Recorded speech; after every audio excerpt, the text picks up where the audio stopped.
Okay. All right. Good morning, everyone. Okay. Basically, this program that I'm going to talk about is something which is recognized worldwide. Number one.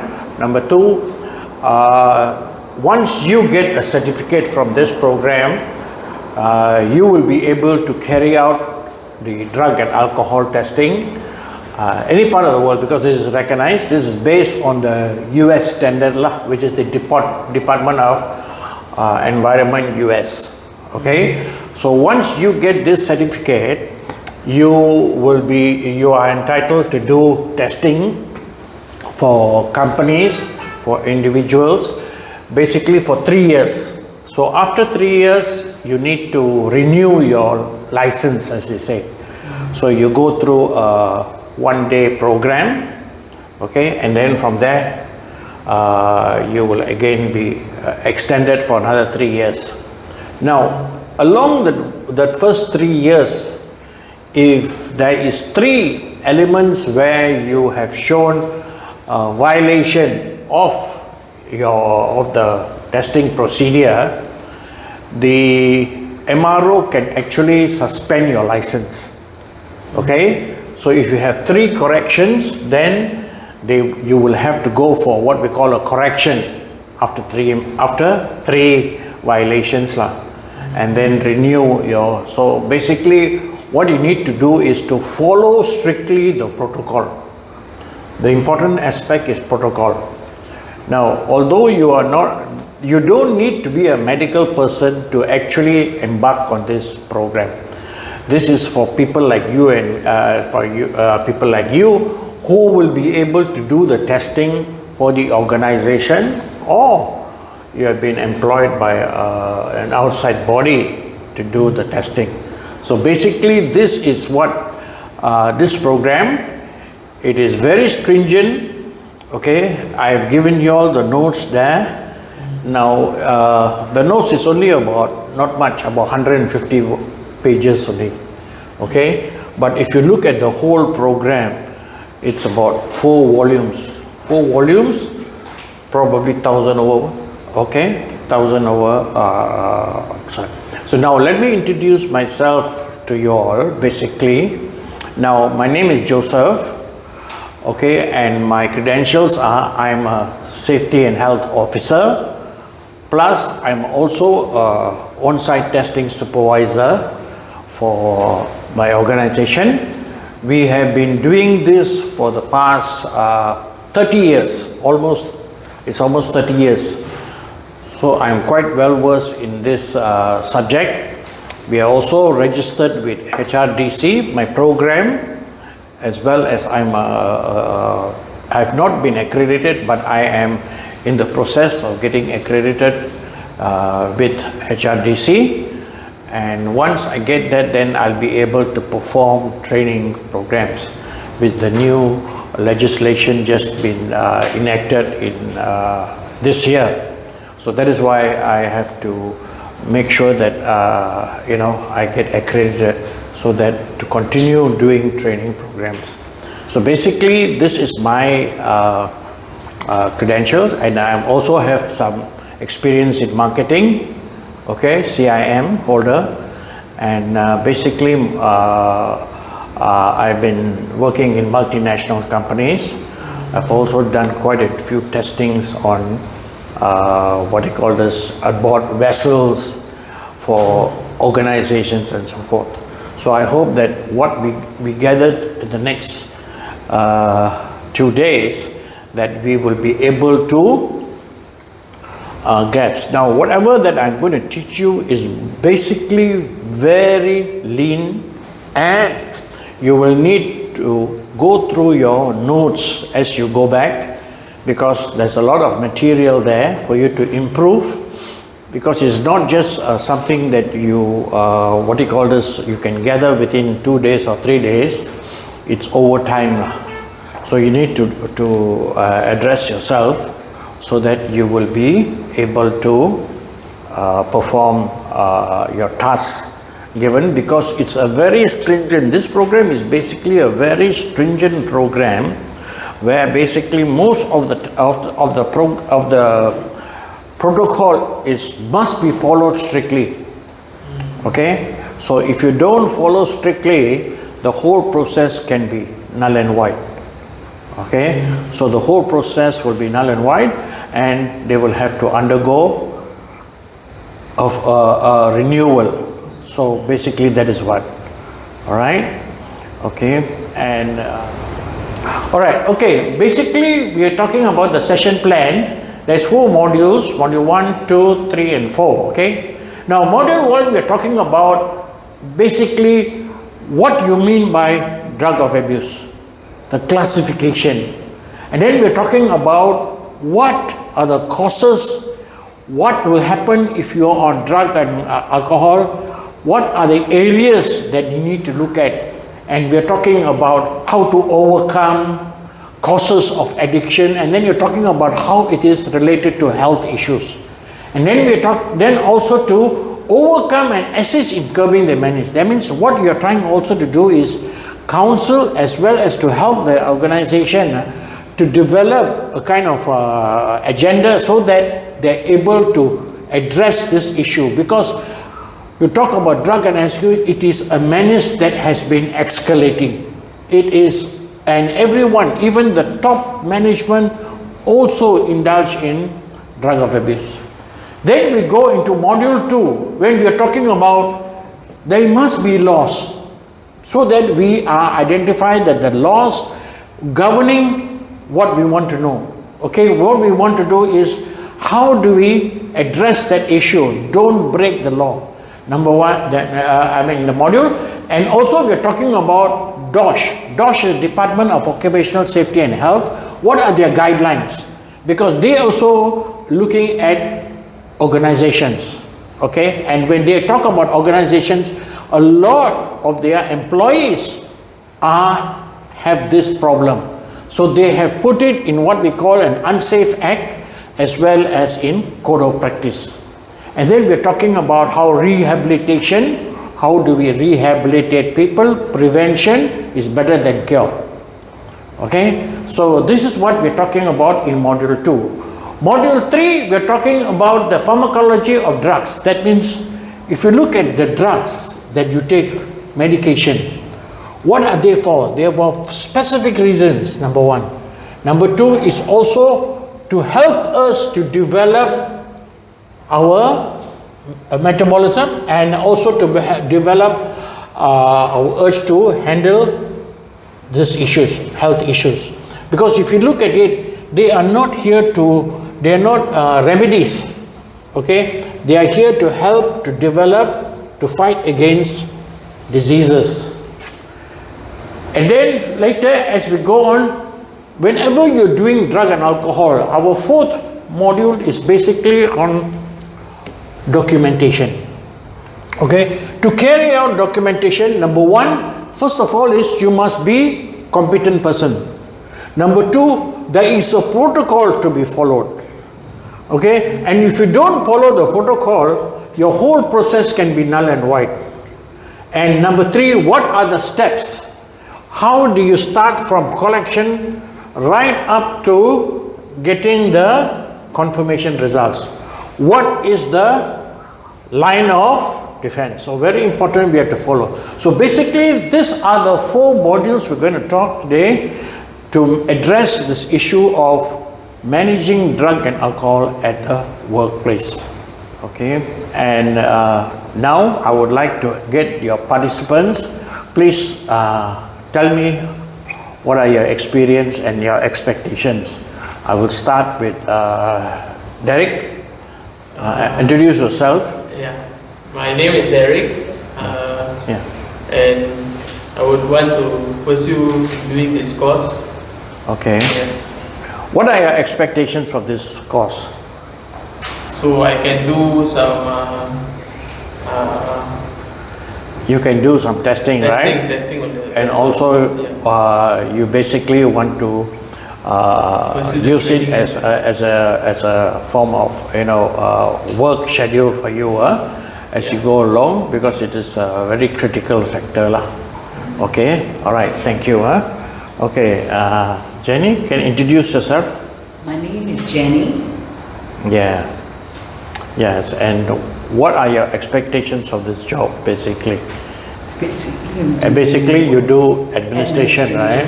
But what do you expect to learn from this? More Better myself. better yourself, that's right. And to also know the whole process of testing, so that you will be able to understand the people that will be working under you, and to better improve your knowledge in the area of testing. Okay, thank you very much. So as we have introduced ourselves, so basically let's go into what a lot of people have the perception of what you mean by drug of abuse. You know, what is the classification? Okay, so if you look at the classification of abuse, when an individual has consumed drugs without a prescription, okay, that is basically we are talking about is if you go to a counter, like say you go and buy Panadol off the counter, that is what you call OTC, that means over the counter, you can buy. But if you want to go for more serious drugs for yourself, you have to go through a doctor or a pharmacist, and there will be what we call a prescription. If you take the prescription, fine, then you're controlled. But if you are not taking a prescription, then it becomes abuse. Okay, so one of the things is when an individual has consumed drugs without prescription. Okay, number two, in possession of illicit substances for consumption and distribution. That means you are in control, you are selling, okay, or you're having certain medication that has not been prescribed, that you got it from over the counter, and you're going to distribute it, okay. Consuming prescription more than the quantum stipulated. The meaning of this is that if you look at any prescription that you have, if it's a pill, they will use nanogram. I know what is your quantum, okay.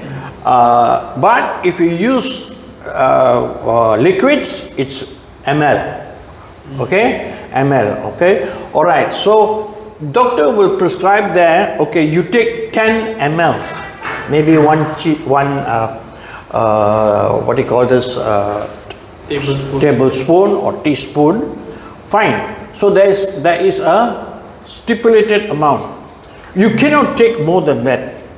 If you take more than that, it's also termed as abuse. Okay, if 10 meals, 10 meals. Okay, and if you are supposed to take it 4 times a day, it's 4 times, not that 5 times or even 3 times, because then you're not following the prescription. Okay, then the other one is possession of scheduled drugs without poison license. Now, if you look at the medication that you get, they have got what we call licensed. They are all under poison license. Okay, you cannot get it over the counter. It has to be through a pharmacist, as I mentioned, or mostly and doctors. But however, these drugs are controlled items. Okay, under government legislation is controlled. They will only give you enough for as a medication. It will not be, if it's a prolonged thing, it's a different matter. But you must have a prescription. Okay, then only you will be given this medication. And the next one is trafficking of drugs. That means you're selling drugs. You get it and you sell it. Okay, all these drugs basically are for medication purposes. Okay, it's not for normal users. Okay, then you are in a state of intoxication. What do you mean by intoxication? Means alcohol. Basically, we are talking. Alcohol is also a drug. Okay, we will go through what are the different types of drugs lah. Other one. So any questions on this classification of abuse? Okay, you don't have, sure? Okay, all right, fine. So let's go to the next one. Okay.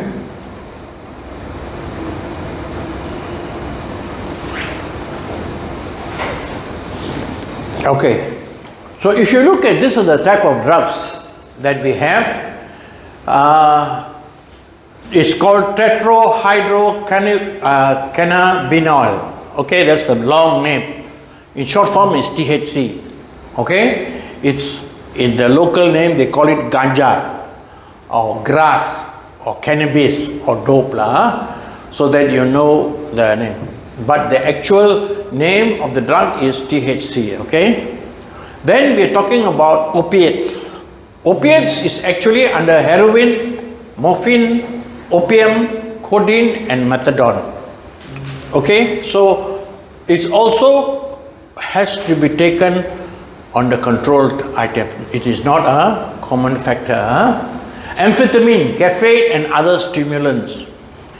In the morning sometimes you get, you're looking for a coffee. Why?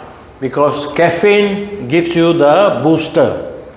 Okay, so that you will be able to, and there are other stimulants like for instance drinks, okay, aerated waters, okay, they give you the jump start lah, basically. Methamphetamine comes under shabu, ecstasy, and they get pil kuda. Okay, so these are all methamphetamine. Methamphetamine basically is very common in discos, okay, where there is a lot of disco. They take these drinks, and one of the things that methamphetamine gives you is dehydration. You get very dehydrated, so you need to drink a lot of water. Then we talk about ketamine. Okay, ketamine is actually used as a tranquilizer for horses. So people are taking it because it helps them to develop certain abnormal, instances. So that's where ketamine has been used, especially those who are who go for illegal races and all that, or the motorbike, they call it mud rampage. Cocaine, cocaine is very strong. Okay, cocaine is more, not so much in Malaysia, but in other countries they are very strong. They normally will go to THC or ganja, then they find that they have overgrown it. That means it becomes no effect. So they take stronger drugs. This is where cocaine comes in. Okay, Penicillin is basically illusion. You get illusion. It's basically for use. So if you want to, when you give penicillin, you can do a lot of things. But basically, the purpose is actually for your body to develop your antibodies, and so benzodiazepines, benzo is for sleeping tablets, those who got insomnia. Okay, if you have insomnia, drugs like Valium and so forth are given by the doctor, but there is a time frame, Okay, you cannot use it continuously for a number of time. Barbiturates is a similar form of depressants. They all depressants, okay? They help you to get sleep, but you cannot use it long term. Aramine 5 is similar to benzo. These are the specific names of the drugs, okay? So this is why you have different names there. MDMA is ecstasy basically, okay? It's a long name. Tricycles is it was an old drug. It's very seldom used. Alcohol, the drug is ethanol. The drug in alcohol is ethanol. Then you got LSD and methaqualone. Methaqualone is basically a medication, but it has been abused. Okay, it has been used by some people over time. Okay, methacholine has got some cocaine in it also. Opiates in it. Okay, so this is what some of the drugs. There are many more drugs. Okay, well, let me see whether there's some. Down Kutum. Now, what do you mean by Down Kutum? Okay, not classified as a drug, but it's termed as poison. At the moment, Down Kutum is like you go to the kampongs, it's grown. So they go and boil it, it becomes water, and they drink it like you drink wine. So Down Kutum is that. A lot of Malays are drinking that because it gives them the kick lah. But Down Kutum has not been classified. So you cannot do a test and say, oh, you are positive for Down Kutum.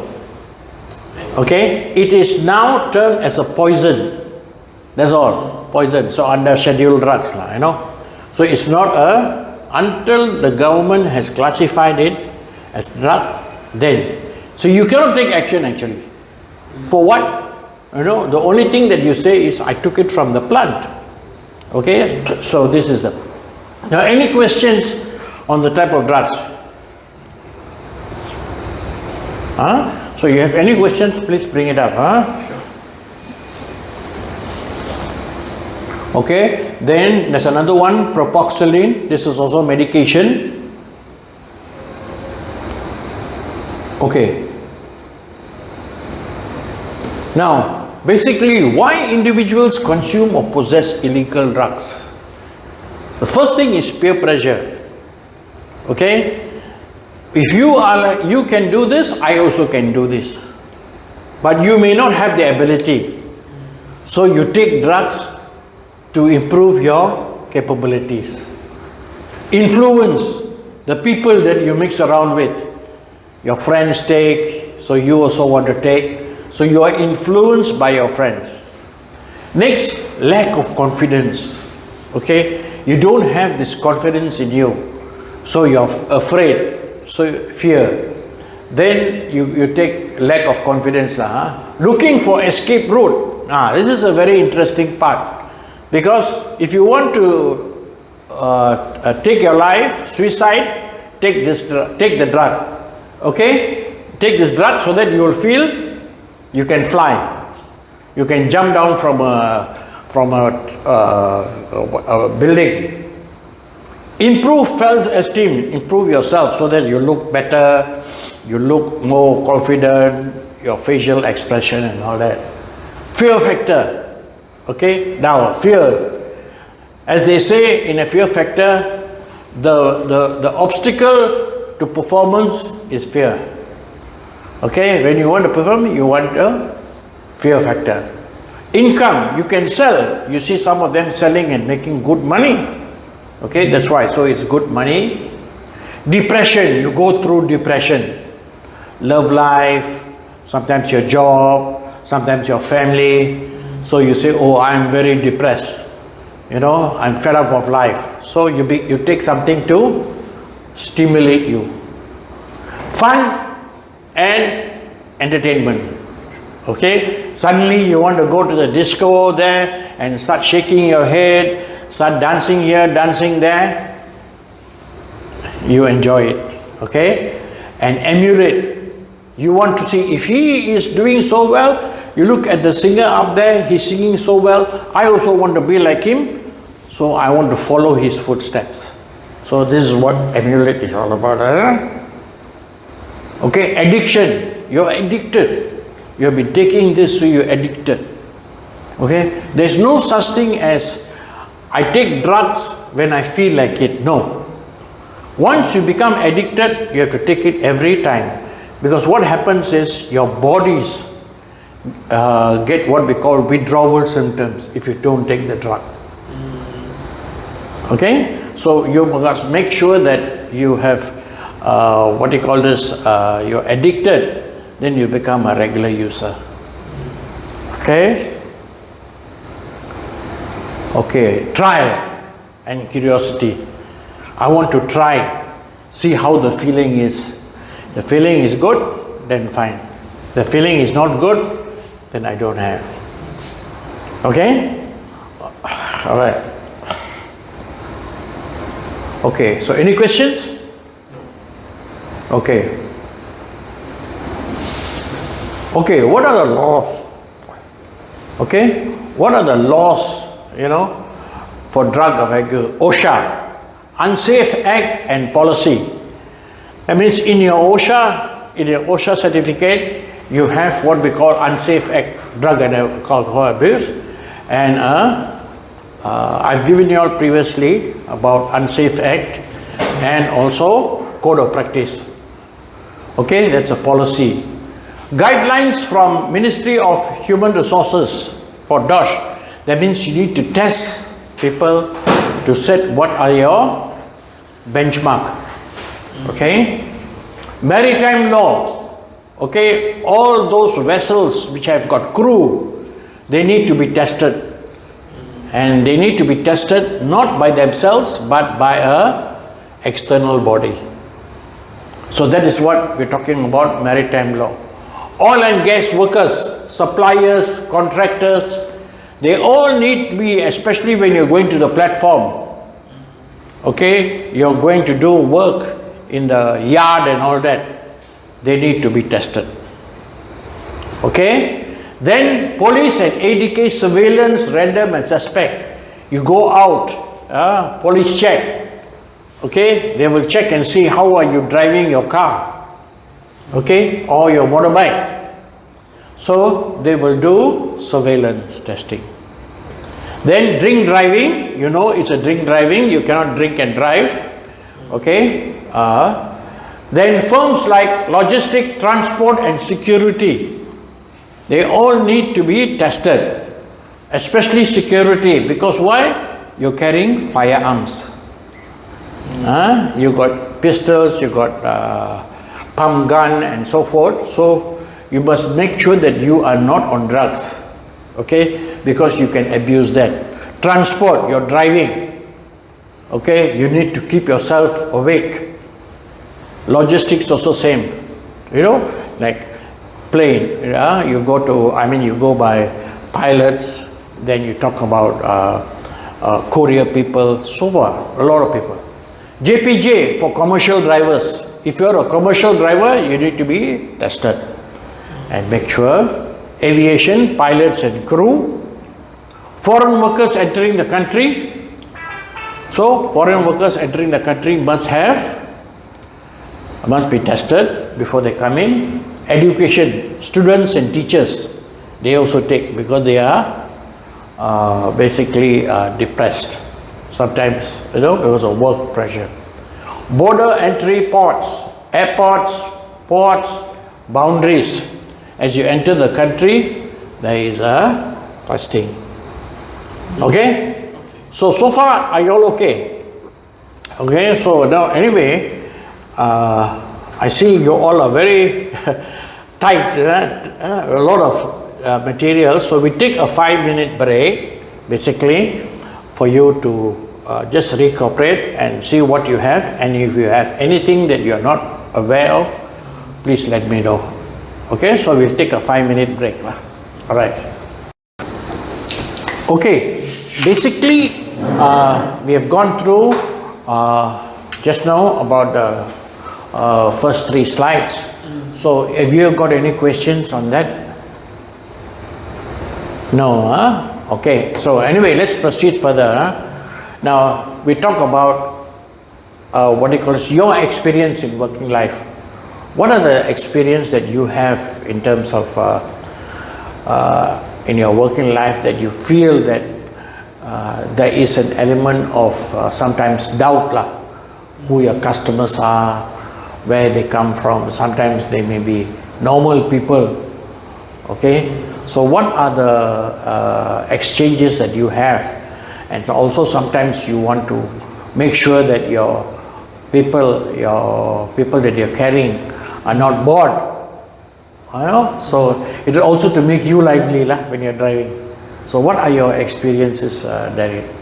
My experiences of doing transport is basically if I'm doing transport on my own. Correct. Where my customers call me to Yes. to send to airport or Correct. to go for a tour. Correct. Then of course I have my radio and to give them lively as well, and Yes. of course talk to them of their Yes. experiences. In change of what do they do and where they're from and those kind of things. Because sometimes my customers are not directly my own customers. Okay. Sometimes it's been referred by Yes. some of my other customers. Correct, correct, So they're all correct. new people. Ah. So that is how I keep them lively. Yes. But basically on my day-to-day basis, I do Grab. So Correct, and exactly. now Grab has a new thing called recording. Oh, So while being in the car and I'm using the app to send the customer, everything, all the conversation in the car has been recorded. oh, good. Okay. Yeah, so that is also for safety purposes. Yeah lah. For Okay, the okay. passenger and also for the driver. So just in case if sometimes a hanky panky can happen Yes. within the customer, although they can be Correct. because sometimes I go to places like Port Klang, I get Yes. customers who are rating 3.4, which is actually very bad in the Grab. Oh, So they are like not a proper customer, but because I'm already there, yes. so sometimes I have no choice to take. Correct. Yeah, so sometimes Yeah. it's a bit scary also lah. Yes. Yeah. Exactly. So Yeah. the other thing, I think, have you had any experience where you suspect that they are on drugs or they are intoxicated, and sometimes they affect your? You have to be very alert. You know, you have to be very alert. Number one. Number two is, how do you handle this kind of situations? Do you inform somebody that Yeah, you know? always inform Grab if there is a situation. Correct, huh? Especially when you were saying all the disco and they are pills and they're Yes, drunk. And, yes. Yeah. Correct, So correct. sometimes if I see if they're too drunk or something, I just report to Grab and tell the customer is not actually able to take the car, because we are also afraid Yes, them of course. overheating and- You have to look at your safety as well. Yes. Whether they are able to pay for the damage they have done to the Yes, yes, yes. Yeah. Okay, thanks. Okay, Jenny, basically you are in the administration, okay, and you deal with customers. You don't deal really with like outdoor and all that, more indoor. So when you deal with people, sometimes you get people on your what do you call this, talk to you very roughly, you know, especially when they owe you money lah. You need to send, you know. How do you handle this kind of situations? Well, I think my former job Yeah, correct. Yeah. with the clients, Correct. like ASO, Correct. all the international Correct, company. Day to day, I run the administration. Correct, correct. So far, it's okay. It's okay. But do you have any customers, or sometimes you may call up, Chase for payment. yes, chase for payment? Yeah. How have you encountered any extremists? Extremists means they don't, Yeah. they say, they give you a lot of excuses lah. There's only, you know, I remember every time when sometimes we chase money, they say, oh, Boss we not need in. one more signature. You know, they That's say normal. the boss is not normal. When they say, oh, boss is not around, boss is overseas. You know, so a lot of excuses lah, you know, when boss coming back, don't know, you know. So how do you handle that kind of situations, you know, in a proper manner that you don't antagonize them lah?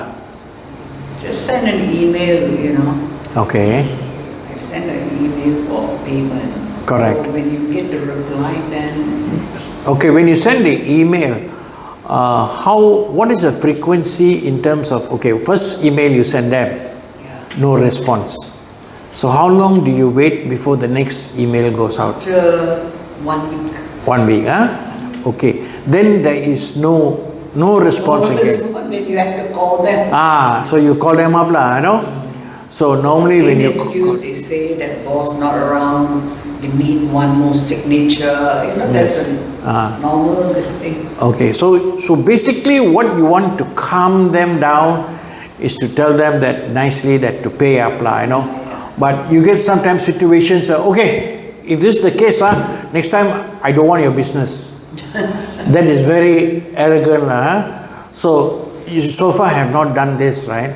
No, because they are still your customers. Because the finance will deal with it. Because since I'm working for the top person, Correct. I have Yes. to advise them. You see, this is a very interesting conversation, because I give you an instance where I myself, one of my clients, they owed me money, they didn't pay, okay, and then I would call, then I was able to get, but then there's a new people, even the staff left, new people came in. So I explained, sat down with them, I said, okay, I don't mind doing your business, but let's be honest,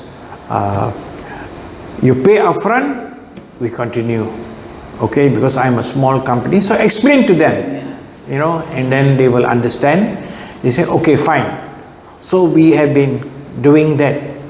But the positive thing that happened 2 months ago was the company was bought over by another company. Different company. Bought over. And they send me a note. You've been our for this company. Now we have taken over. We will honor whatever. So in the end of the day, it's a win-win situation here. And they needed my services. And that's the one that you went with Zainal. That is the company. That's right. You see, that is Kulim Dua. So at the end of the day, it's how you handle the situation. That, even like drug, whenever we have this drug situation, when I get a positive case, I ask him, get some feedback from him, so that information will be passed to the company, and the company will be able to address that issue at their level. They don't want to sack you because they need your services. Yeah. So what they will do is basically talk to that person and explain to him, that this is not right lah. You see, like sometimes even most companies don't want to sack you. They don't want, because they need your services. And in the oil and gas sector, yours is a very unique services. To work on the ship, it's not easy, to be in 10, 11 months in the ship. What you see is sea. You can't even sleep properly because the ship is moving, you see. So, it's not easy. Okay, so you must have gone through an experience. So this is where, you must understand them. So that is where, whenever they have a positive case, we need to address this issue with the company so that they are able to. Yes, that's right. Okay, good. Okay, fine. Okay, let's go to the next one. Okay, now this is, okay, if you look at basically the next one we're talking about is prevention and rehabilitation. So when we talk about rehabilitation, that means we're talking about how do we handle drug or alcohol abuse. Okay, number one, in the government they have what we call Pusat Serenity or addiction centers, Pushpen they call it. There are a lot of centers all over the country. Okay, I think they got now about close to about 15 centers, but all the centers are full. All are full, so there's no place for them to go and get rehabilitation. So what happens when they have no place to go for rehabilitation? They start looking for other sources. There's no system where you help them to get rid of that habit. Government aided program. Government came out with a new legislation where you go and register yourself with a clinic. Okay, that's what we call the tripartite agreement, ADK, certified medical practitioners, and MMA. But if you look at that, that program that they started off was a failure. Reason being is, a lot of the drug addicts that went to the clinics assigned, they became targets. Because you know why? They were having methadone. Methadone is what? Morphine. Okay? So they were actually going and breaking in to the, to the centers and taking that methadone. Because they want to replenish that drug. Educational program like talks, TV, radio, electronic, they use this kind of media to try and get the message according to awareness. Okay, they want to make sure that people are aware of the ills of drug taking. Make sure that their children are taken care of. A lot of times we think that our children are the best, that we give them money, they will solve all the problem. No. They will not. They sometimes go overboard. I mean, like recently you got a case where the former Prime Minister, okay, his son was caught with drugs inside. And he stays in a big bungalow. Okay, he's got money. It was got in his car. So what? So they are doing all this. So at the end of the day, but because we feel that, oh, he's the Prime Minister's son, he should be being an example rather than being an accomplice to this kind of activities. So that's the other one.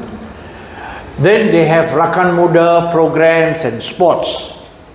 Even sports they are taking drugs. Why? To keep active. There's two types of drugs in sports. One is depression, or they want to, remember we're talking about some of the, they want to emulate. The other thing is steroids, perform enhancing drugs. And that you have taken because you want to run better, you want to jump better, so sports. So that becomes another issue. So very important is even sports people are taking. Okay, because number one, the pressures of sports, training and so forth. Okay, and again they're mixing around with people. They're mixing around with people who are also users of drugs. Okay, then they have signages at strategic locations. You have a lot of signages telling you the ills about drugs at schools, at all over the place. Okay, is to create the awareness. They want to create the awareness that the ills of drug taking. Next, awareness program, campaigns, promotions. They have been doing it. AADK, that's the Agency Anti-Dada Kebangsaan. Their job is the government agency which is to disseminate information. So to disseminate information, they need to be ensure that the targeted areas, like say for instance dens. Okay, sometimes you see in the streets, you see people who are heavy on drugs, where they hang around, which are the areas. So the police will do that. Then we're talking about policing, targeting hounds by police and ADK. Okay, police will go and do raids, okay, to fish out. Accident and emergency situations. Okay, when there is an accident, they want to actually give you medication or because you're injured, but they cannot. If you are on drugs, the whole medication is wiped out. So at the end of the day, what do? You need to test them. You need to clear their system of the drug first. Then only they can administer medication. If not, you give them, the medication becomes null and void, no effect. So this is what we're talking about. Accidents, emergency. Laws and legislation. We have laws, okay, about taking drugs. You have your drink driving laws, okay, and then rehabilitation. This is a science to quit drug and alcohol addiction. There are some people out there who will be able to treat in terms of using the mind, okay, because if you look at drug, basically it's your mind. Your mind is the one that creates your need. Once they create your need, then you want to ensure that you keep your mind alert, okay, and this is another form of trying to set your mind straight, okay. Okay, any questions on this there? No, okay.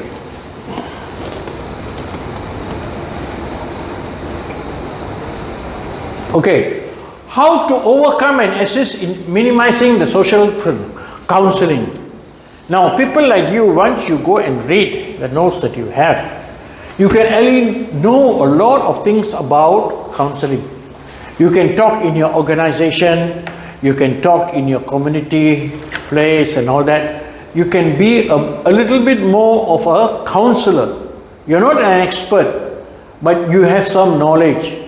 You can impart this knowledge to these people. Trial and curiosity. People think, hey, how if I take the drug, how would I feel?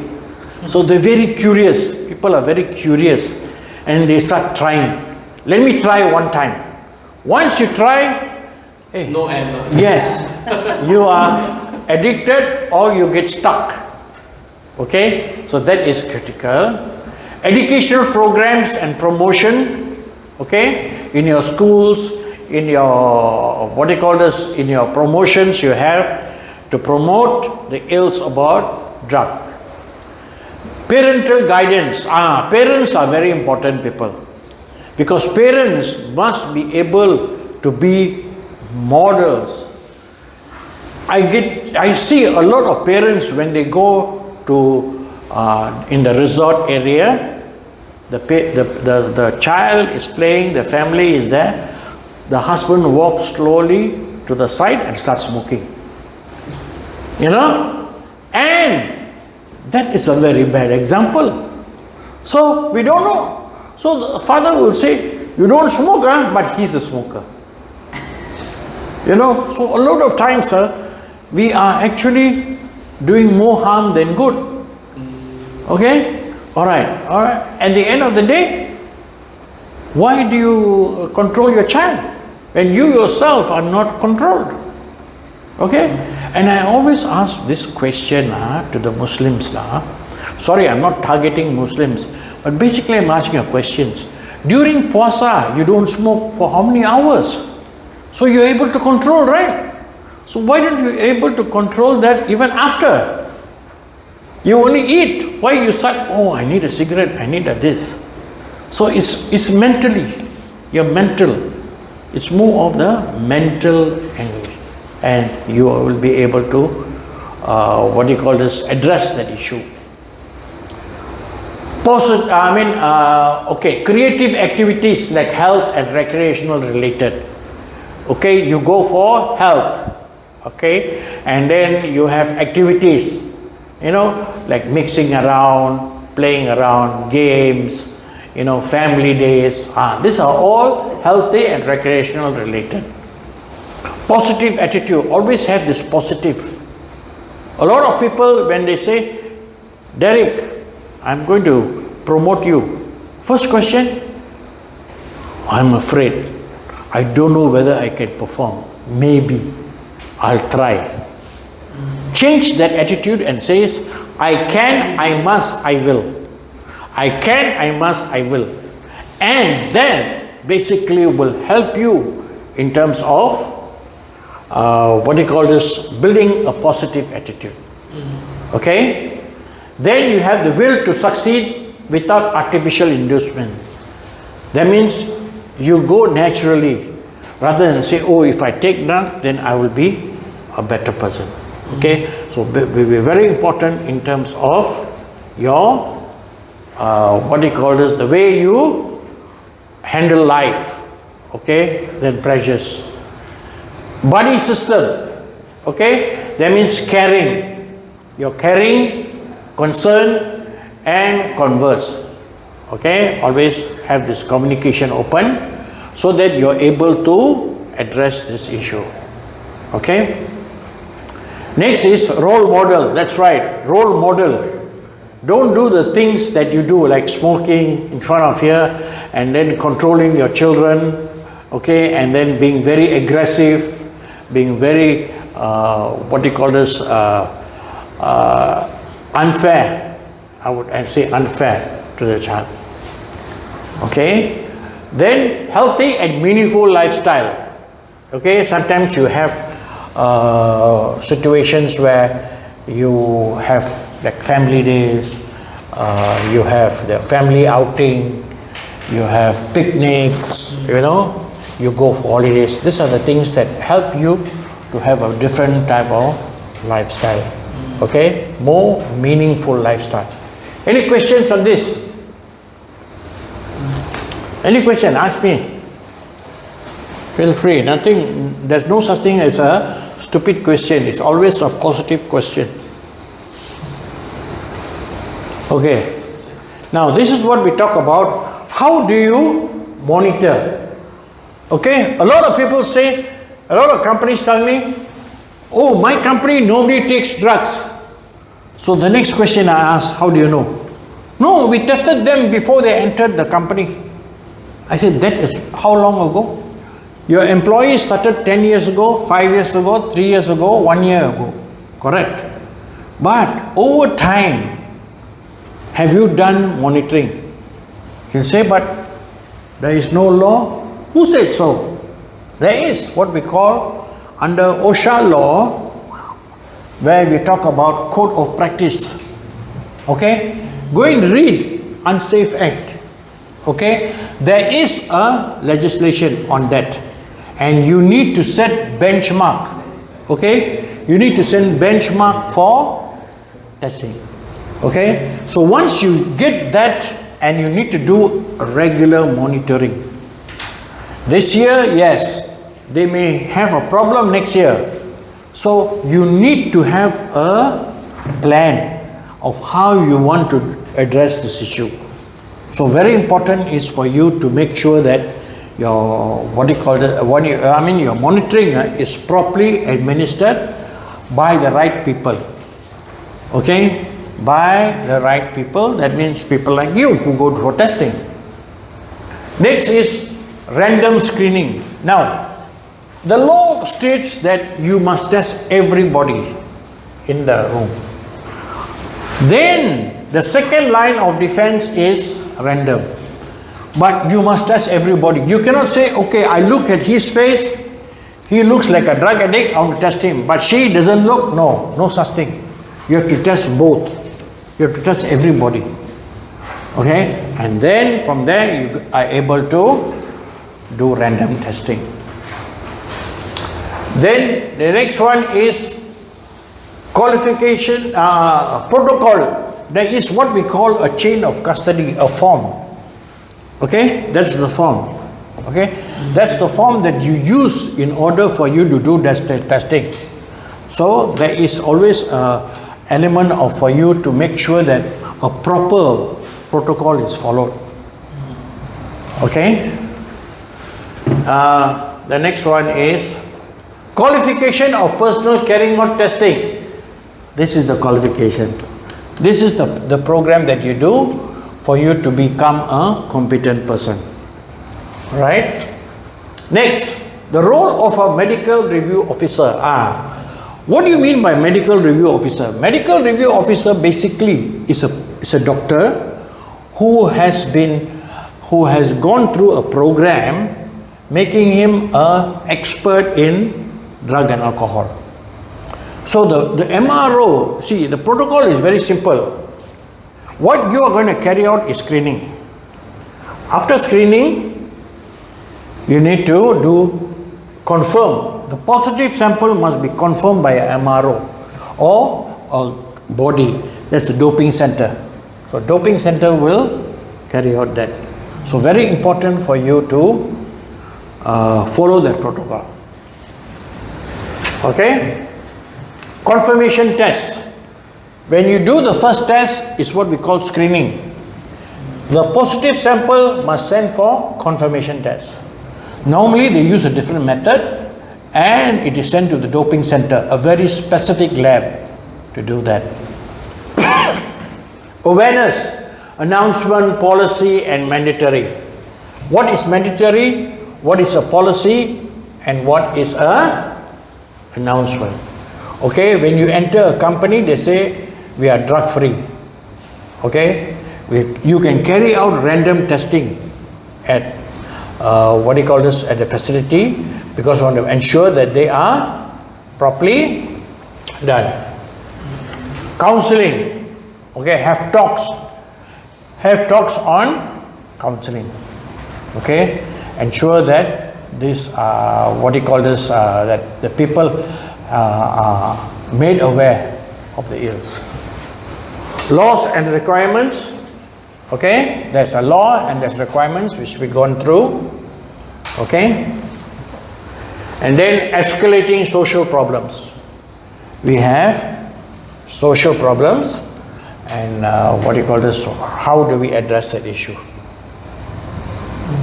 Okay, all right. Any questions? Do they have a time frame where they do the testing? Like you were explaining earlier, when they first joined the company, Correct. they have done the testing. Correct. And after 10 years. Okay. So in between, is there a time frame, like every? Normally, it has to be a YOL. You see, normally the safety officer, when he does his rounds, he will look and observe the way they do things. Yes, If he feels that we should test maybe 6 months, so he's the decider, the safety officer. There's no fix, but the recommended is every year at least once. Okay, at least once, because you don't know, something would have happened that year and he is taking drugs, so that is very critical in that sense. I see. Okay, all right. So that is why in all our in our procedure, there's no fixed time frame. Safety officer can decide, okay, we do it. Anytime. Normally it is unannounced, they call it. I see. Not announced, don't tell them, and you do, because catch them off guard. Okay, because if you tell them, they will take leave, or sometimes they won't take drugs. So, this is Because what every happens. company goes safety and health. Correct. Yes. Exactly. So, like your company, your oil and gas company, they do the test. But how do they send it to a clinic or Done in the company. or do they do it themselves? They do it themselves, safety and health. That's why they have meetings and. No. Do they have testing. somebody to do the testing in the office? Yes. They have, Yes. right? Very interesting. A lot of people says, yes, we send them to the clinic. Okay? But in the clinic, what happens? The nurse will give you a cup. Derek, give me your sample. You can go. If you are a drug addict, you will go there and put water inside. Yeah. Or put half urine and half water. Contaminate it. Then you cannot detect. They So- send it to that lab. Yes, so what they do is, as you said, they do it in-house. People like you, they train people to do the testing. Okay, so that you can test immediately. If there is an accident, a hazard in the organization, one of the checklists is drug and alcohol. Yes. So you need to test them, because whether they were on drug and alcohol or not. Your contractors, okay, contractors that come in your PTW, which is your permit to work, you must stipulate there that you are subjected to be tested any time in the organization, in our organization. If you are under our premises, you are subjected. Why? Anything can happen. Because once you come under that, the facility, the accountability and responsibility is the organization. Yeah. Okay, so it's very critical that you carry out this lah. Okay, all right.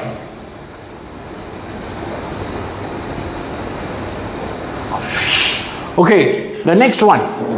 Let's look at what are the signs. They call it observation as a tool in monitoring.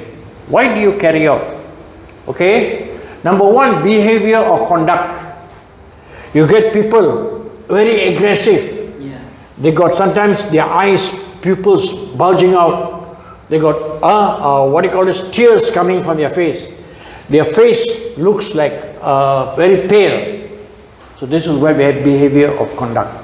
Facial expression, very lethargic, very limbe or whatever it is. So these are signs that shows that probably they are lacking in certain, probably vitamins or their own drugs. So when they go into this depression, they are actually withdrawal symptoms. Okay, so this is where facial. Company of friends, who do they mix with? Okay, I remember few months back coming from Seremban, very late, you see the motorbike fellas driving like that. You know how many of them got killed? Recently 10 fellas motorbike. They are sleeping, they are mud rampant fellas, all on drugs. If not, they are not so brave. Okay, movements in public places, lepa, they go to the complex, they meet their friends. You don't know what they do. When they got enough money, they can be able to, what they call this, move around better. Disposable income. They got plenty of money. Father give them so much of money, mother give them so much of money. In the end of the day, they got extra money. So, okay, we're going to try and see, make something that we look better. Okay, demands and aggression. They demand, I want this, I want that, aggressive. Okay, and that is where also helps the person to achieve his gains. And they demand, I only get $2, not enough, I need $5. They give you all the excuses, right? And if you don't give them the money, they go and steal, make money.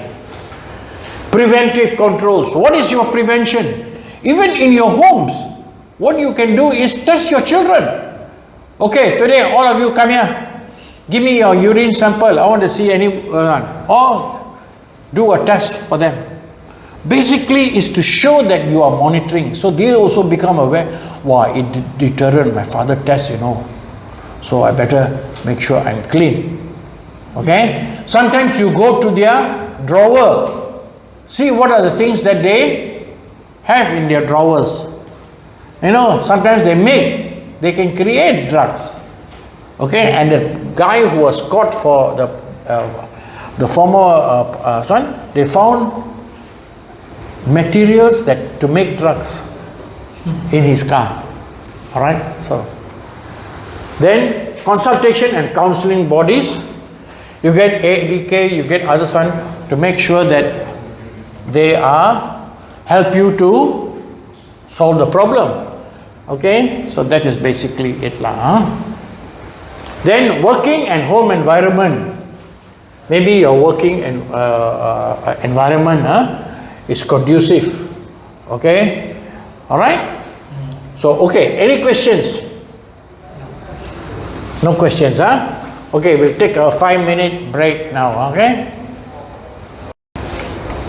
Okay, basically, let's talk of some of the health-related things that happens when we take drugs.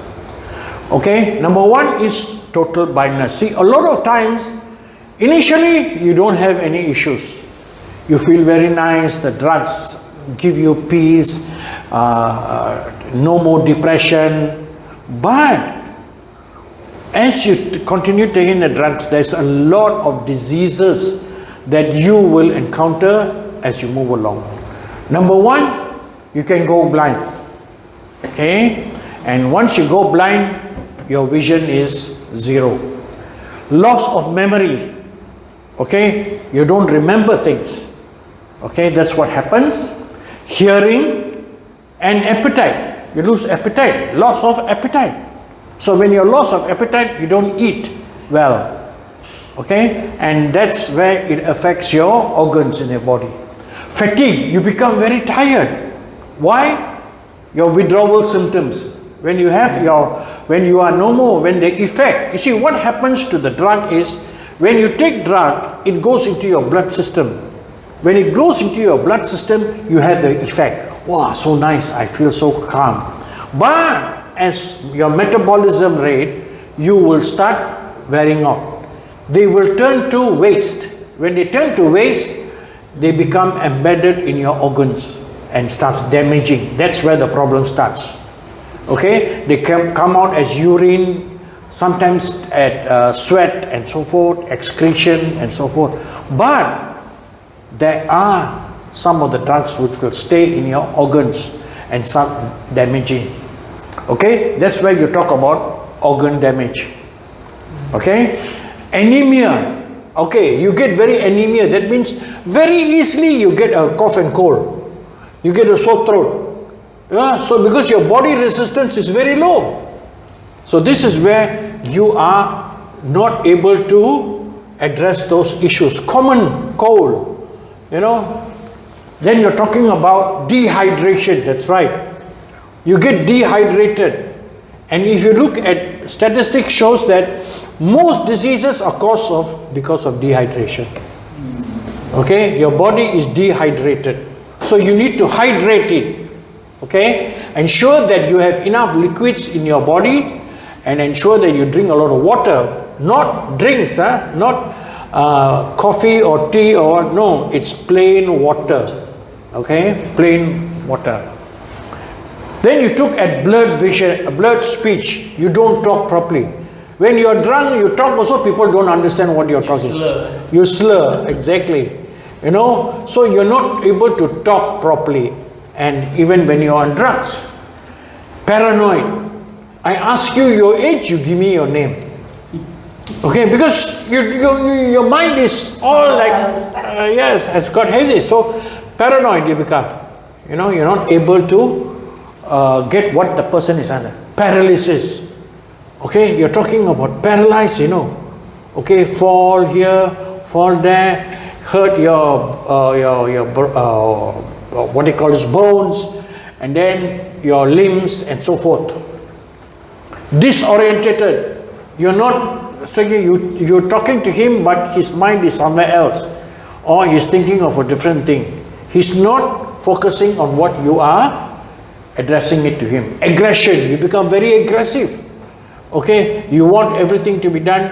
You're not what they call this, for the slightest error you jump.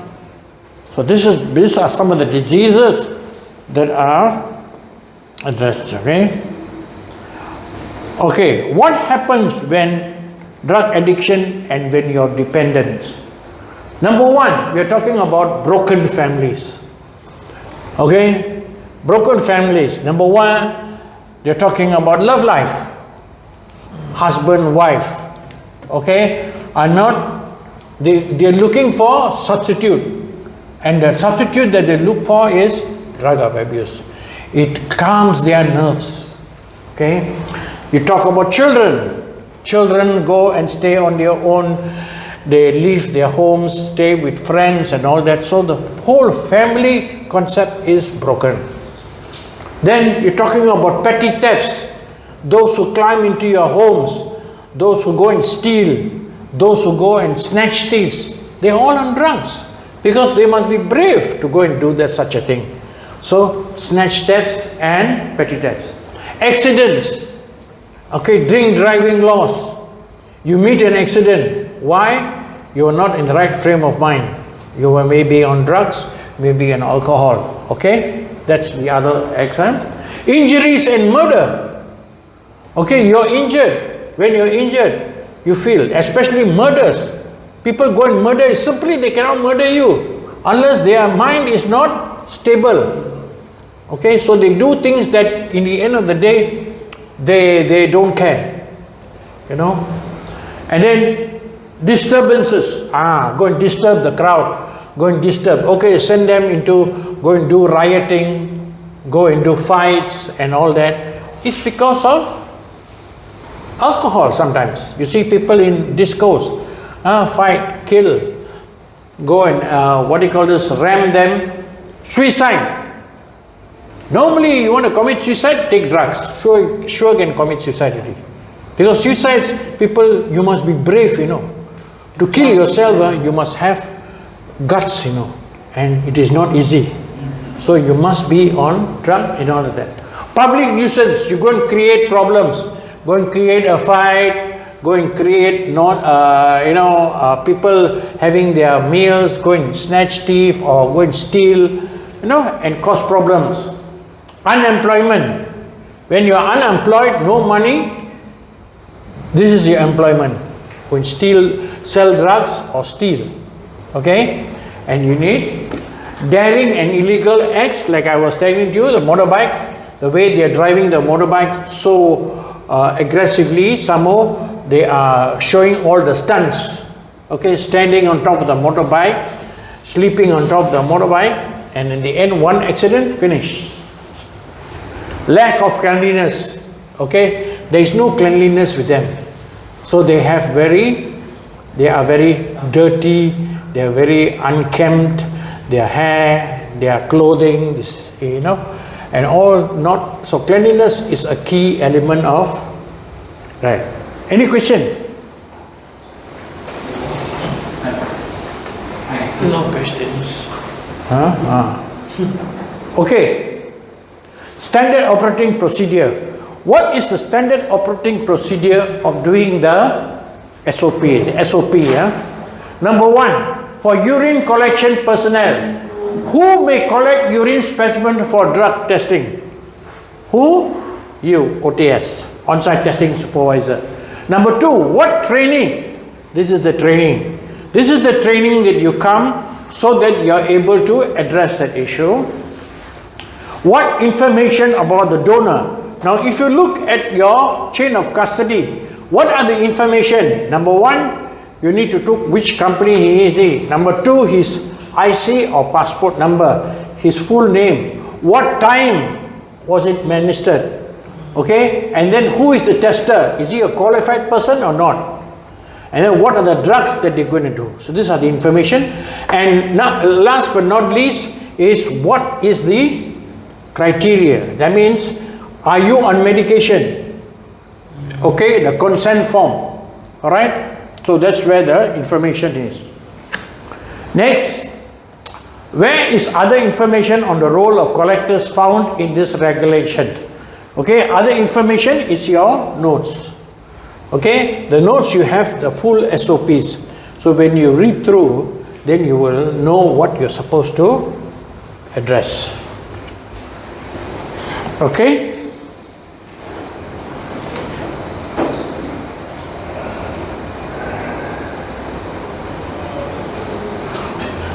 Okay, next is inventory. If you are in an organization, sometimes you get things like you can make drugs. So these are the things. Okay, ephedrine, acetone, alcohol, batteries, canned fuel, cat litter.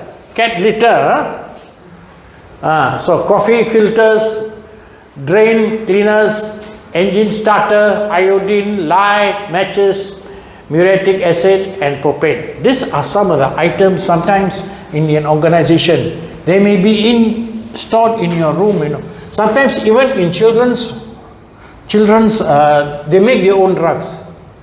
Okay, so they may store it in their drawer. So look out for these other things. Be very alert. Okay. Rubber hose, salt, too lean. Okay? Okay, next one. Collection sites, forms, equipment and supplies used in urine collections. Where does a urine collection for a drug test carried out? Normally, it's close towards the toilet because it's easy for them to walk to the toilet so that you are observing their movements. Okay? It should be close towards the toilet. What steps must the operator of the collection sites take to protect the security and integrity of the sample? Okay, that means we're talking about when you do collection. Okay, who follows the person to collect the urine? Then what must you do to the toilet? How do you dress up the toilet, ensure that there is no chance of tampering the sample? Okay, what form is used? The chain of custody form. Okay, that is the form. Okay, that form is used because we want whatever required information, and to show chain means it is moving from one person to another. Okay, so that's what that's why they call it the chain of custody.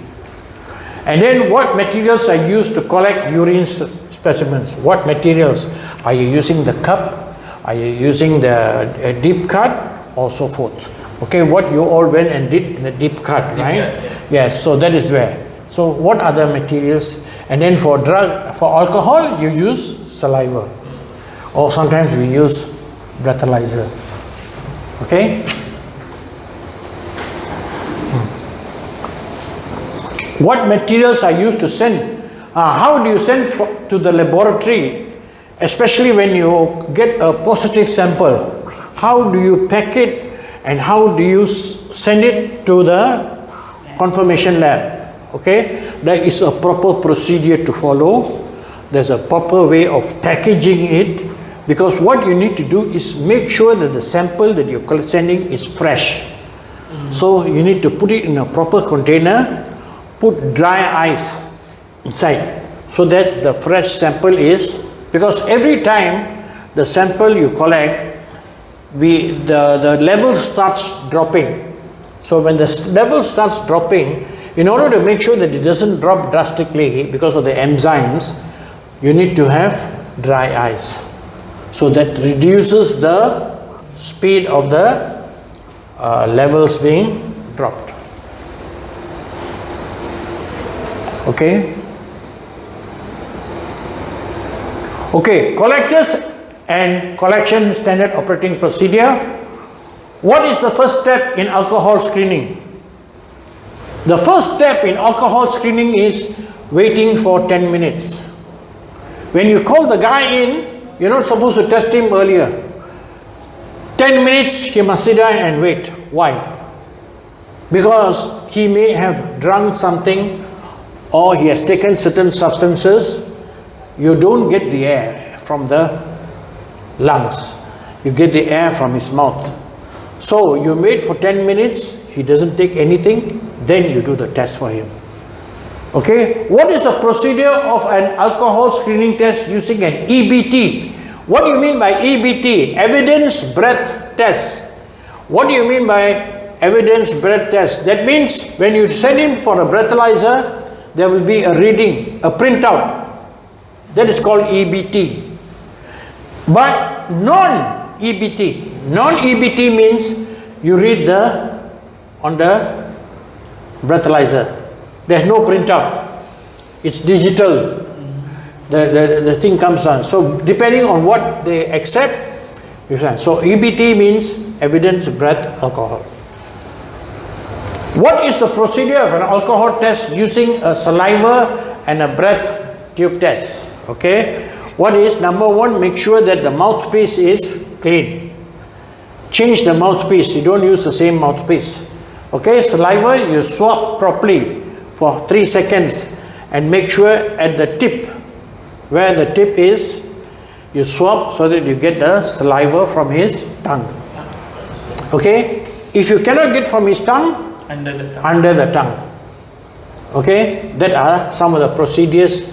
So it depends on the tester. What procedures does the BAT follow after a screening test? Breath alcohol test. Now, when you do a breath and alcohol test, you also have to do a confirmation.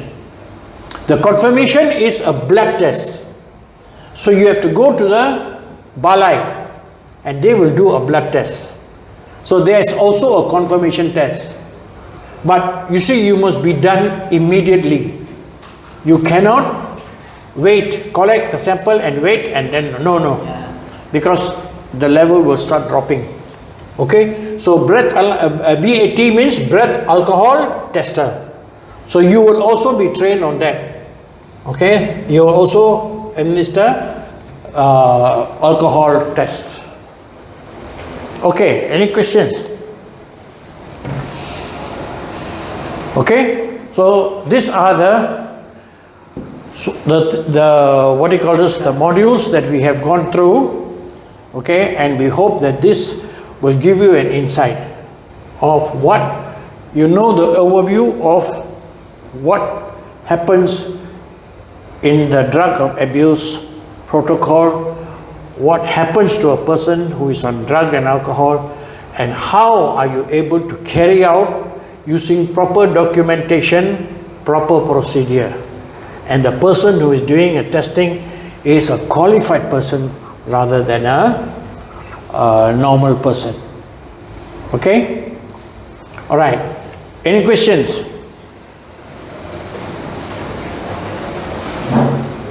No question, huh?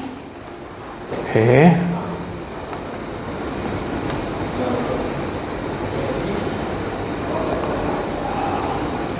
The step-to-step approach to carrying out the procedure.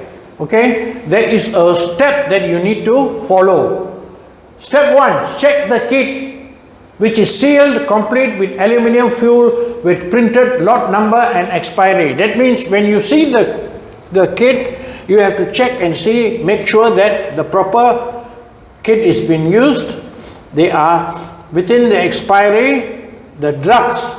Okay, some of them test for 4, some of them 5, 10. If your company wants you to test 6, what are the 6?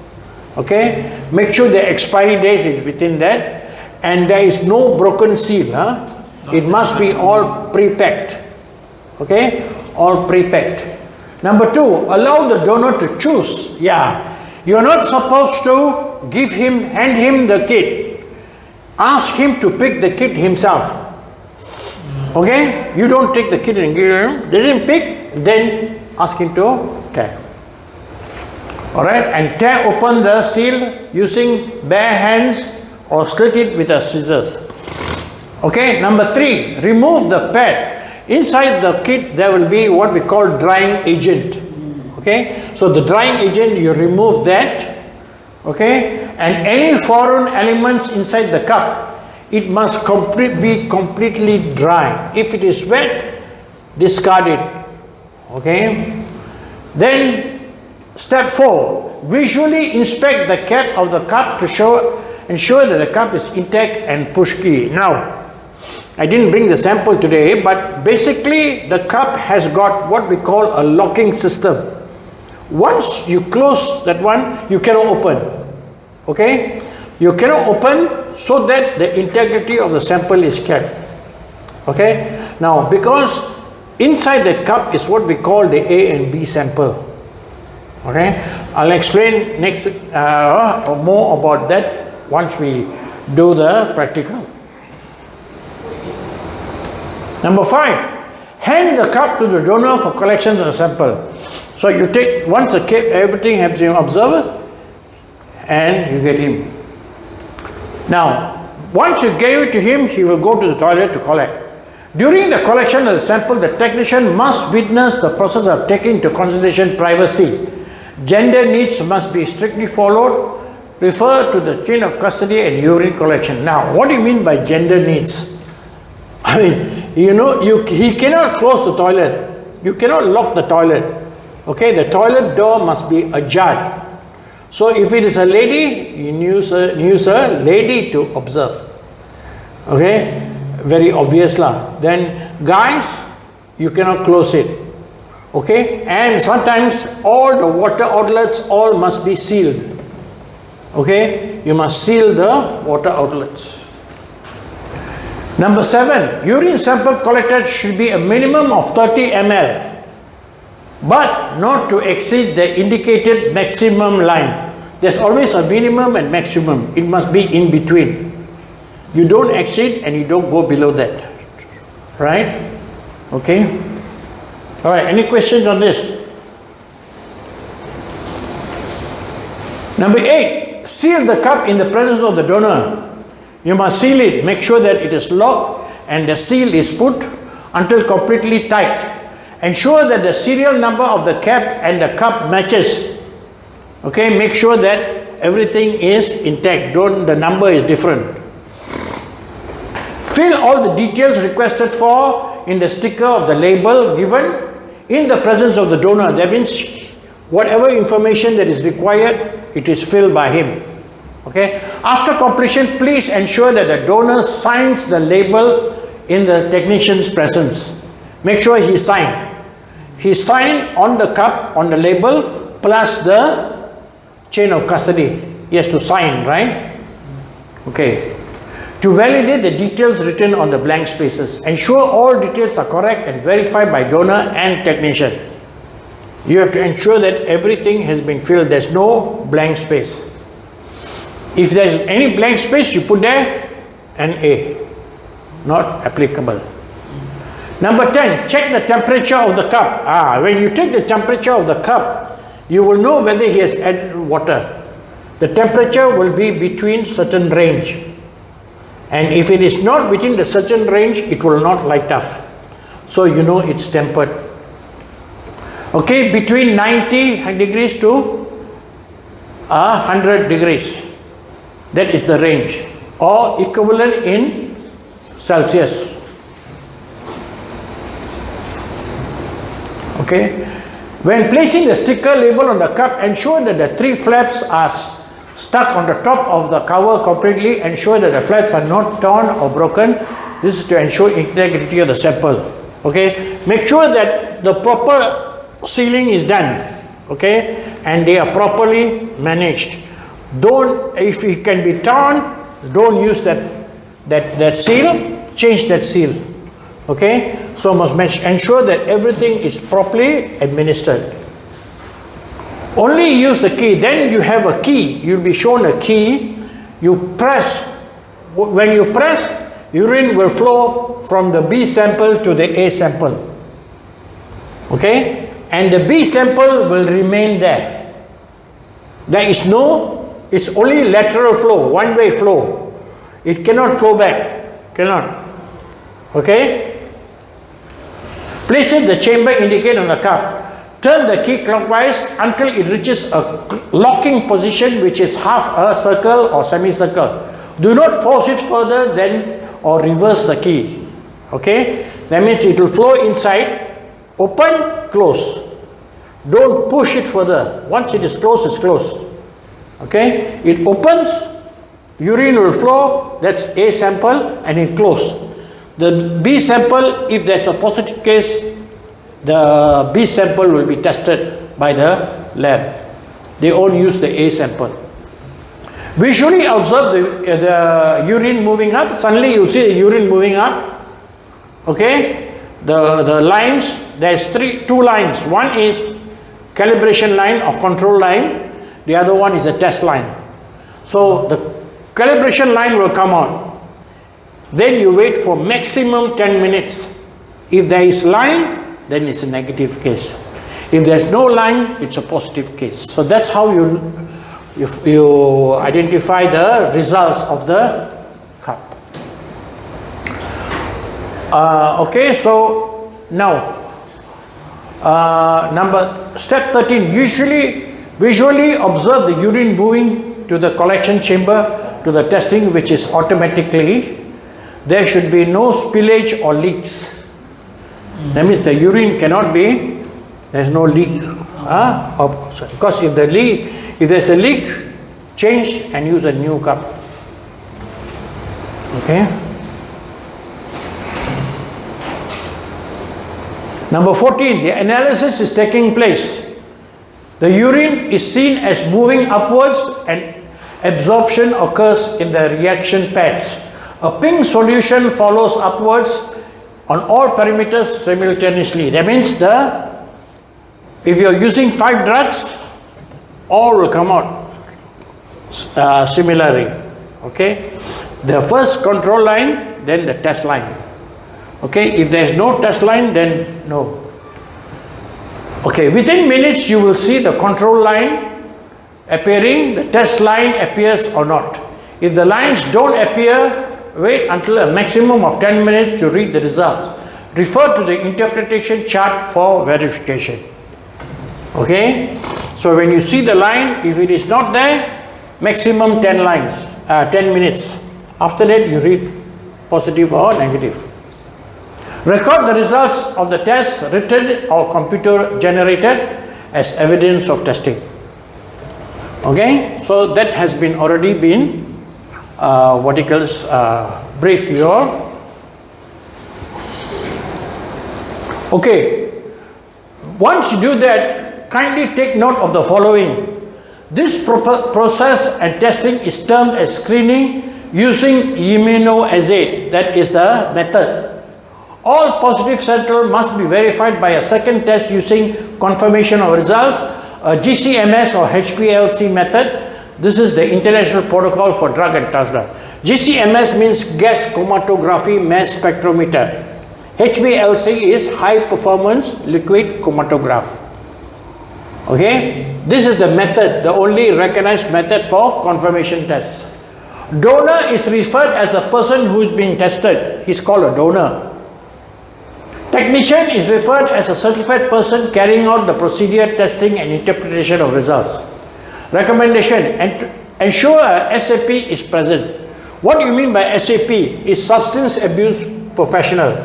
That is actually a human resources person in the testing. Okay, there must be a SAP. The relevant documents used for the process must be verified and signed by the respective persons involved. Only 2 people. One is the donor and the other is the technician. Alright, nobody else signs there. All the procedures and guidelines stipulated must be strictly adhered to, meeting the standard operating procedure of the KITS guidelines. Should there be a doubt, please contact the supplier for advice. Okay, refer to the security features to ensure strict compliance and awareness of the testing procedure. So these are the things that you need to basically follow when you're doing the testing. Ensure that strict compliance. All right. Okay, so that's basically. Okay. So any questions, gentlemen and lady? No, huh? Okay. Okay, welcome back. And now we have finished the first 2 modules already. Now this is one part which is very critical, is how to adopt a drug-free workplace program in your facility. Okay, at the very minimum, therefore, the following 16 elements should be an integral part of your company's drug-free program to make it work optimally and to keep it effective for long term. Okay, because if you look at the current legislation under OSHA 94 Act 514, you will find that there is 2 elements. One is Code of Unsafe Act. Okay, Unsafe Act is a law. Then you have also Code of Practice. Now, the difference between Code of Practice and Unsafe Act means if there is a hazard. So if you are on drug and alcohol, you would be termed as a hazard, and you need to minimize or eliminate a hazard. When you do that, you have got to go through a proper program. Now DOSH has come on with a new policy now. Now, first of all is when the OSHA 94, you have got what we call a policy statement. there's under the policy there is the statement, your SOP, and your what do you call this, the organizational chart of your safety committee. Okay, now DOSH has come out that everybody should have a drug and alcohol policy. So this is where this part of it, integral part, should be addressed at company level. So every company has got to come out with this policy. Okay, now first thing is prepare a written drug-free workplace policy for your legal protection. Copy it to all employees, have the acknowledgement of the review and understanding of it signed and dated by them and placed in your personal file. That what you're trying to say is that the company has got to give you a new document, something like your employment letter. Okay, and this has got to be included. You have to sign it and you keep a copy, company gives a copy, so that it's validated. Okay, number one. Number two, post a "We Are Drug-Free Workplace" or similar signs in the parking area, entrance of the building or the lobby and the coffee room and above the employee's time lock. Now basically is a lot of companies, a drug and alcohol policy what do you call this, OSHA policy or environmental policy. They say yes, we have it. Well, it is in their file. No, you can have it in the file, but you need to be displayed right in front of the office. That means where your reception is. People must be able to see. Okay, and you must visualize this so that the company, your visitors, your contractors must be aware of the policy. Okay, so that's what you have to have it, all at the parking entrance, the entrance of the building or the lobby, the coffee room, and also above the employee time. Why employee time clock? So that when they come in to clock in, they read, okay. So you make it aware to them. So that's very critical in your time clock. Number three, circulate the substance abuse prevention and educational materials like pamphlets, videos to all supervisors, managers, other employees once annually, and a short reminder notice of your drug-free workplace company policy. Okay, annually. Okay, so you need to do an annual test of drug and alcohol to ensure that you are monitoring their health and safety. Very important, you need to make sure that when they come for any training or they come for any awareness, they sign so that they are made aware. Okay, number four, perform a pre-employment testing. This is very straightforward. Before you enter the organization, you do a testing for them to ensure that they are free from drug and alcohol.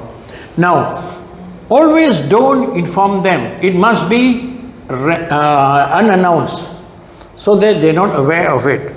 Some people say, oh, I send them for their medical tests. Fine, you can do whatever medical test for them. But as soon as they walk into your organization, you ensure that you test them. So this is where your OTS becomes a critical factor. As soon as you walk into the organization, he will do a test. Okay? And once you are free.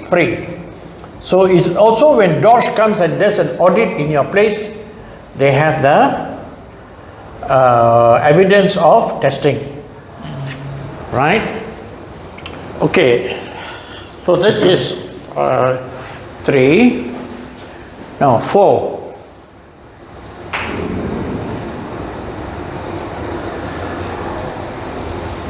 Now perform a pre-employment drug testing in every new hire.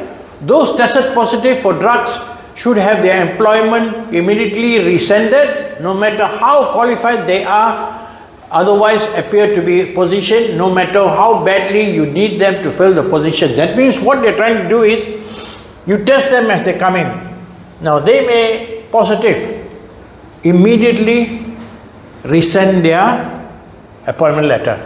Reason being is, you don't want a person, you don't want to inherit a problem. That's one. Number two is, while he's performing his task, he may be a hazard. And in safety and health, you must minimize or reduce the hazard. Okay? Whether he's a good employee or not, it's secondary. The important factor is the testing. So this is where people like you come in, or you train train them to do the testing. Number 5, include this statement in all your health. I want to advise ads, employment subject to passing a drug test, or we can carry out drug tests to all new hires. That means you inform them. Okay, you inform them that you must meet this criteria. Next, post a we carry out drug test to keep your company a drug-free workplace, or similar signs prominently for all job candidates to clearly see at the entrance and inside all hiring offices. Okay, when you're hiring people. Number 7, subjectively random drug tests at least 50% of your employees based annually. Okay, you can do it. See, first you do for everybody, then you do it annually. If the employees have been there, then you can do randomly. But all the new employees that came in for the year were not tested, has to be tested. Alright, 50%. Depending on the number of employees you have, perform random tests at least once monthly or every week. Especially your production people, because you may get people who are not run. OHS is Occupational Health Safety, routinely provides computerized random selections quarterly, monthly or weekly to all clients who tested randomly.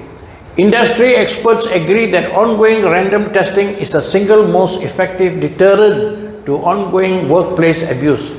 What they are trying to say is that when you do this regular testing, the employees know that you are carrying out monitoring. So when they are carrying out the monitoring, they will ensure that everybody is aware and everybody wants to have a clean build rather than get entangled in this area. Okay, so you are supposed to carry out this. So this is where they should be in your test an employee for reasonable suspicion whenever reasonable cost is adjusted by virtue of display of any performance, behavior or physical indicators of drug use. Now basically what they're trying to say is that if there is an accident or if there is a near miss in the organization, one of the protocol or one of the checklists is drug and alcohol, the persons involved. Was he on it? Yes, to eradicate that he is free from drug or he is positive on drugs. So this is very important because it affects the smooth flow of the organization. Now, next one, arrange substance abuse awareness training. Okay. Okay, next one. Okay, arrange substance abuse awareness training for every one of your supervisors and managers at least once a year. Such training will help them to identify the indicators of drug abuse among their crew and teach them the most effective methods of isolating and preventing a possible drug-related workplace problem before it becomes a crisis on the company. Basically is the supervisors and managers of the different sections of the company, they carry out their tests, they do observation. Now this is where your safety committee comes in. You have a safety officer, he's got his safety committee, so these people will do randomly check during their time of safety and health to ensure that the employees are free from drug and alcohol, and they know that you are doing monitoring of their work at their workplace. Okay, so that is what we are talking about. Now, post-accident drug test whenever justified procedures. Now, basically what they're trying to say is that if there is an accident, if there is an incident, okay, there is within the organization, the safety officer, who is actually the person, the competent person involved in the organization, he should make sure that there is a drug test. One of the checklists is drug and alcohol test, because then you don't know whether they are yes. So when you do that, that is the checklist. And in any organization, if there is a hazard or there is an incident, the person who takes control of the organization is the safety officer, not the CEO. Okay, the CEO only handles the whole organization in terms of the financial, the production and so forth, but when it comes to safety and health, he is superseded by the safety officer. So that is the role of a safety officer, who are able to address this issue. When there is an incident or if there's a fire, he can tell the CEO, please leave the company, leave the room, go to the assembly point. Okay, he has got taken control over it. So the safety officer has got that full executive powers, as they say. Have all specimens initial test positive, including those based on the results of the so-called method run. So that is basically what they're trying to say, is that those who are tested positive, you need to follow the protocol. You need to follow the procedure of the company in terms of how you're going to handle the situation. And which department? The HR. Because safety and health comes under HR, drug and alcohol comes under HR. So HR has got to make sure that they address this issue and decide on what course of action to be taken. Okay, so this is where the HR manager must be in a position to make the call. Conduct a baseline to ascertain benchmark. That's what we're talking about. When the employees, you set everybody to drug alcohol test. Okay, you set a benchmark. Okay, and for you to set a benchmark, you need to do testing. Now, whether you use external or internal, it's secondary. The primary concern is make sure that they all are tested, and it may be a lot of companies say, hey, this is a cost factor. Yes, correct, it's a cost factor, but the law says unsafe act. So you don't know who is unsafe and who is safe. So the best is to make sure everybody tests. Put it as a budget in your organization that you need to test everybody, because you need to be fair, non-biased. You cannot pinpoint and say, hey, I test you but I don't test you, or I test you, don't test. So you cannot pick and choose, especially yearly, because they came in clean, but along the way they may have got problems, as I mentioned to you, broken homes, family problem, involved with influence and all that. They have changed. So to ensure that everybody is been given a fair treatment, you do the testing. Utilize the services of an MRO for all positive results. Now, when you have a positive result, we will say, okay, we follow the protocol. If the employee, you talk to him and says, Mr. So-and-so, you have tested, we are going to send it for confirmation. If it is positive, this is the action.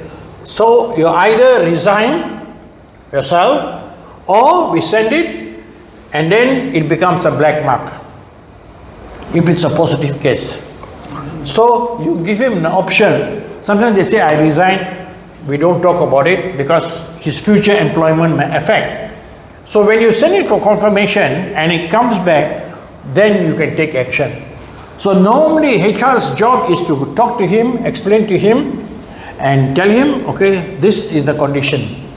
because it is very clearly stipulated in your employment contract or your employment letter that you are subjected to drug and alcohol test, and if it is true, you will be terminated and it will become a black mark, which is not good for you on the future. All right. Next, ensure that all test results of employees are kept secretly. Okay. Now maintain all results as secret. Now you cannot go and inform people, hey, what do you call this? The results are all confidential. Now sometimes the employee will say, can I see the results being carried out? No. Everything is confidential. You want to know the results? HR will inform you accordingly.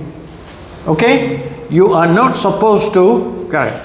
Now, remember, in any organization, when you are appointed, say you work for company A and you are appointed to do the testing. Now, you are wearing a different cap. You are no more an employee.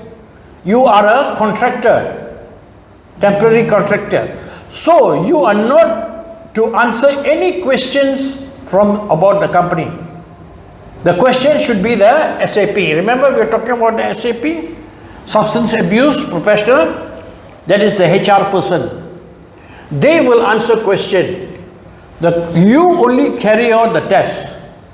So you will be having a different cap when you carry out this process. Okay, you are no more an employee for that particular moment. Right? So very clear on that. Impose all terms of company's written testing policy strictly, fairly and equally with all employees. Do not engage in favoritism and to make no exception. Sometimes you get situations like the guy comes and says, sir, I'm sick today, so I took medication. Fine. If you have taken medication, declare the medication.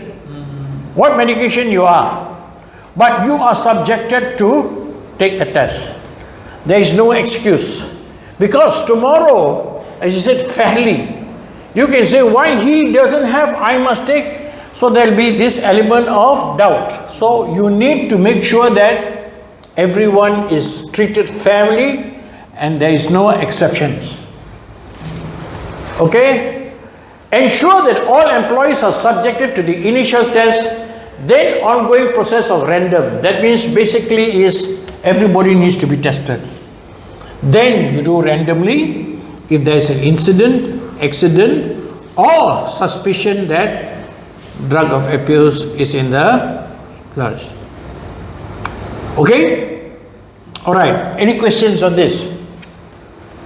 So far, this is how you do a safety and health policy in the workplace on drug and alcohol. Okay? Now we'll move on. Now, as I mentioned to you, very simple. Okay? You have your donor here. Okay? Collection, okay?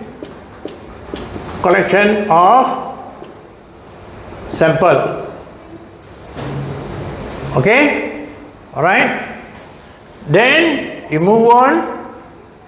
You do the screening.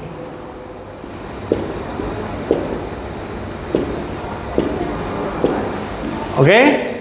Collection of sample by who? By who? OTS. Okay? Donor. Then you do screening. Okay? After that, after screening, what happens? Results, right?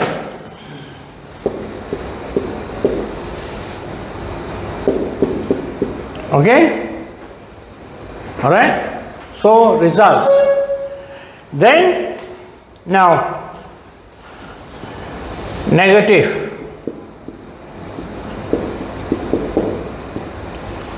When you get a negative result, what do you do? Discard. Discard, throw away. Positive.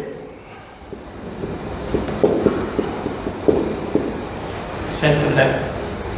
Before that, refer to HR. To HR first. Why? HR now has got to make a decision. What is their policy? Are you supposed to ask him to leave, or you want to send him for confirmation? Okay? So, positive, HR can do what? Leave. He leaves the organization on his own. Own, huh? Not forced to, huh? You cannot force him, huh? He has got to decide. Then, or he says, no, there, then you send for confirmation.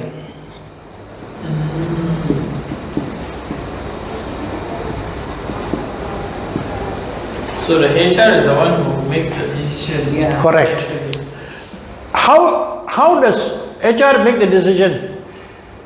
What is their basis of making the decision? It's basically their policy. What is their policy? If their policy said we give them chance, we want to send them for rehabilitation. No. Okay? Or we want to give them one more chance. They decide. Okay? Confirmation, there is a cost factor. To send one sample for confirmation, and you need to pack it, and then also the procedure and all that, close to about $400 to $500. Ringgit Yes, for one sample. one sample. One sample, one drug. Just to send. Okay? So, cost factor. So, they try to reduce this. Sometimes they frighten you, okay? We are sending for confirmation. If it comes back negative, we are okay. If they come back positive, I'm sorry, you have to pay that amount. So that's one. Okay? Now, so this is the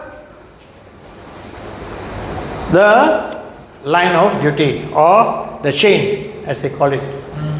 Okay, depending on what their procedure is. Okay, now if you send it for confirmation, this is where confirmation comes in. Okay, substance of abuse. Okay, now what you mean by confirmation? Confirmation is overview, definitions, confirmatory test substance that are tested, accuracy of test result, and confidentiality. So we are going to talk about these issues now. Okay? All right. Now, 600 to 900,000 drug abusers in Malaysia. This figure is wrong because it's now double. It's now double. Okay? 29 Pusat Serentis detaining so much. That's also wrong. Now we have 40. 40. 40. Drug abusers detained for 2 years. That one correct. Drug abusers will be detained for 2 years. High prevalence of lapse. What do you mean by lapse? They go for rehabilitation, they come back, they start again. That's what means relapse. Okay? It's a repeat. That's right. Why? Again, because addiction is one. Number 2 is influence. Number 3 is they are still having the same problem. Illicit drug, HIV and hepatitis sharing needles. Not only your drug abuse, but you also can get HIV and hepatitis C. Because you know why? Using the same needle. Malaysian, second highest prevalence of HIV through injection in Western Pacific region. We are quite high. Sorry to say that the highest amount, Okay? Alright. Any question? Tara. Okay, drug of abuse, the use of illegal drugs or the misuse of prescription drugs. Remember when we talk about the first slide today, what is the word abuse? The word is the using of illegal drugs or the misuse of prescription drugs. That means you try to take more, or you do which are which are scheduled. Types of tests: on-site testing and confirmatory testing. Okay?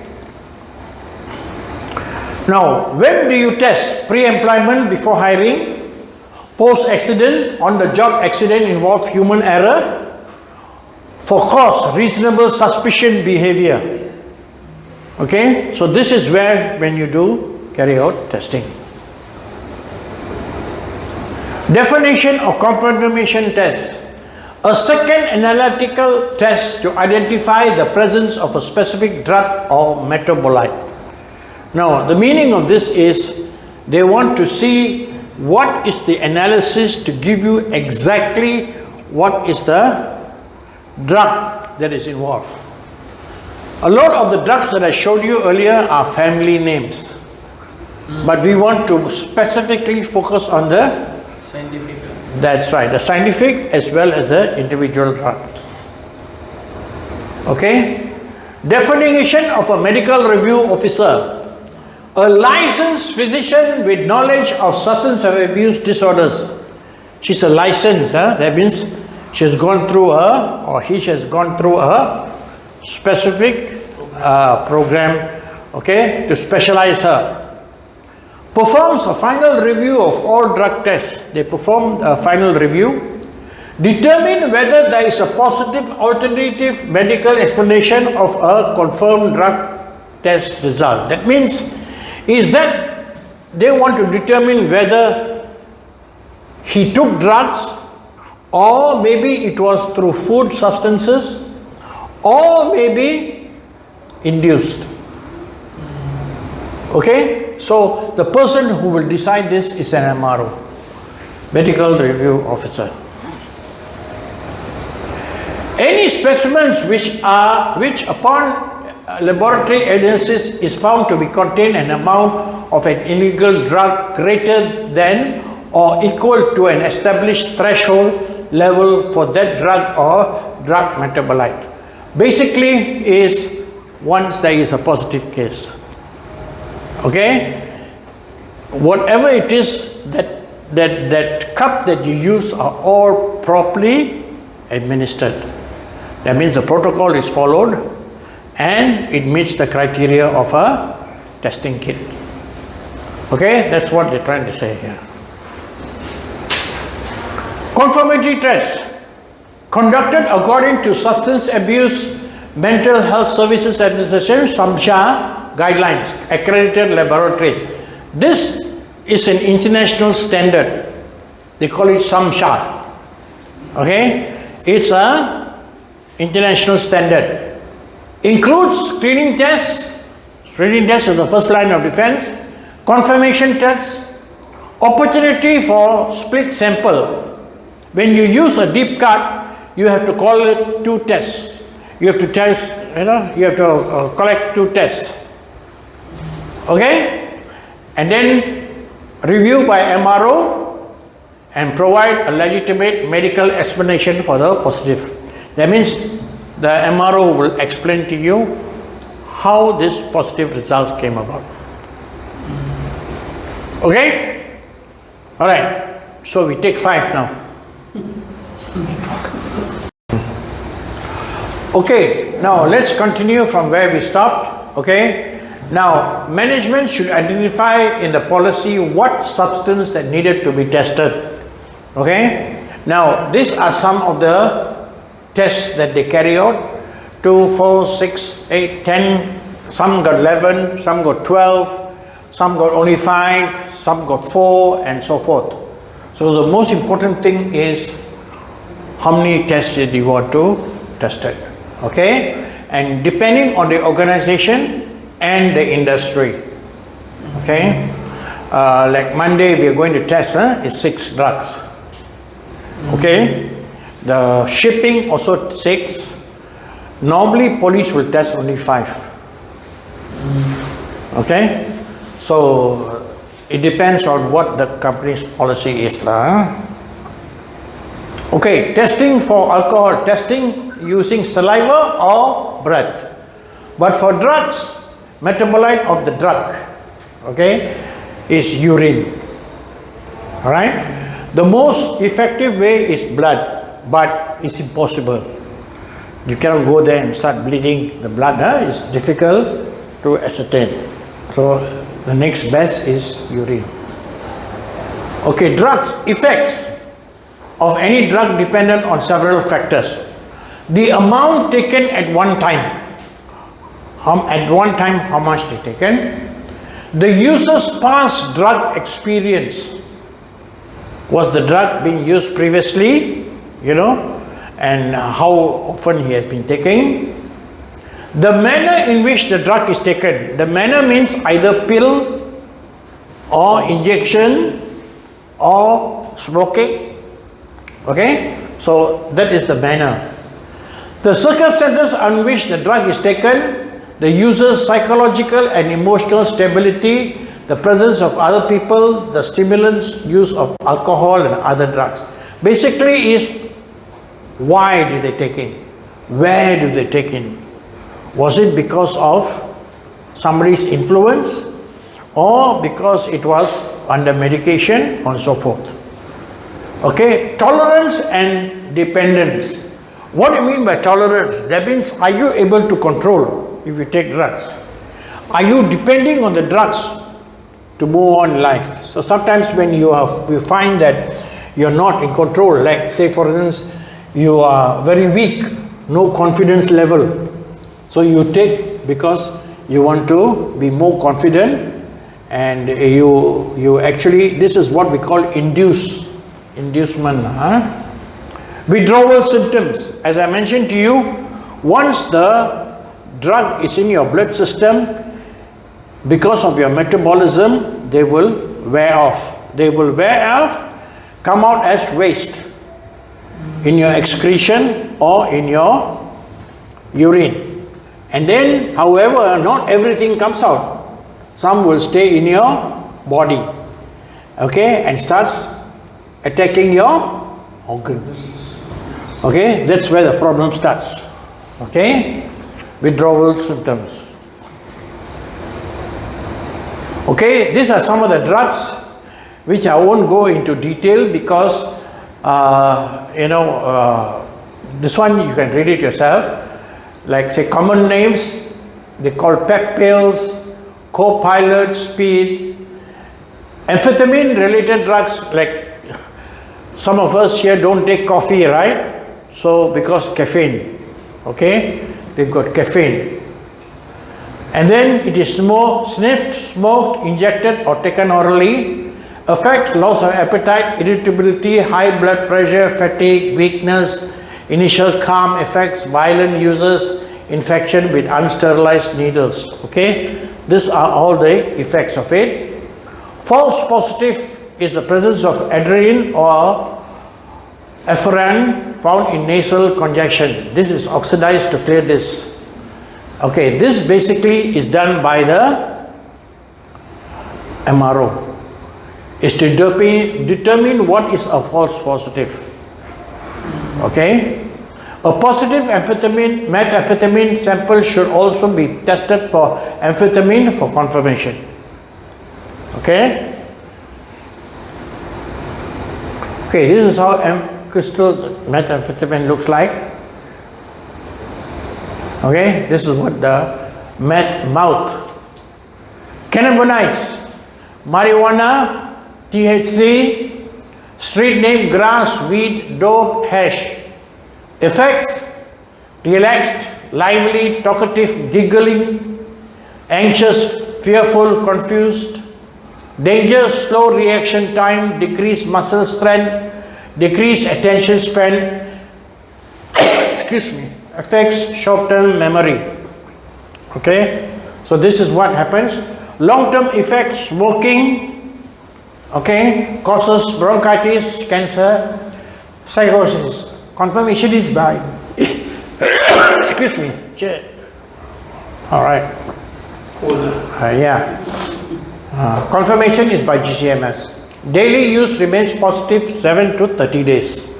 Okay, it can stay in your body between 7 to 30 days, depending on your consumption, your daily consumption. The cutoff level is set. Now, if you look at every drug has got a cutoff level. That means, cutoff level means the amount of drug in your body system. Okay, so this is where, okay, now if you look at common drug, okay, THC, okay, now THC is actually a medication, but they are trying to legalize, okay. US has legalized marijuana, you can take. Thailand, certain places yes, certain places no. Malaysia, no. So the cutoff level is 50 nanograms per mil. Nanograms per mil. Okay, this is the cutoff. If you are 40, you're clear. If you get 50, you are fine. But now they have reduced it to 25. Because they don't want you to use it. Okay, morphine. Okay, it's 300 nanograms per mil. That's the maximum you can take. If you are taking medicine, it should not go more than 2000. Medication, huh? If you take more than 2000, that means abuse.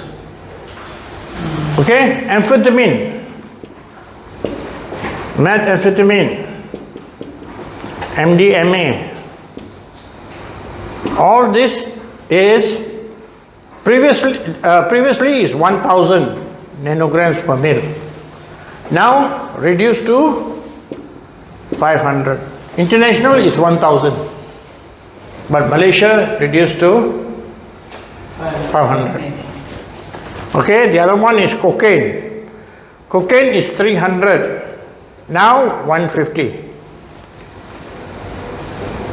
Okay, for positive, huh?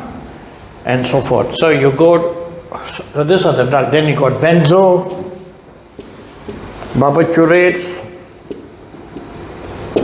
They all are 300 nanograms per mil. That is the quantity required.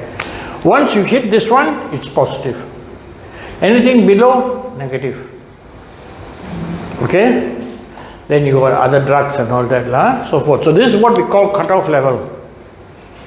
False positive, rare because of sophisticated of the test. Okay?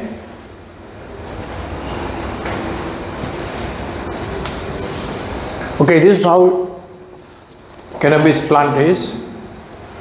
Confirmation test. High blood liquid chromatograph, HPLC or gas chromatograph, cocaine, detect in urine 2 to 3 days. It will be there. Snorted, injected and smoked.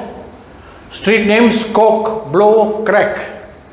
Cocaine interferes with chemical messenger in the brain. Effects: elevated mood, feeling of supremacy, dilated pupils, exuberant speech, excited. Adverse effect: heart, brain, lung, kidney, sex. That are the effects for drugs. Something like this. Opiates.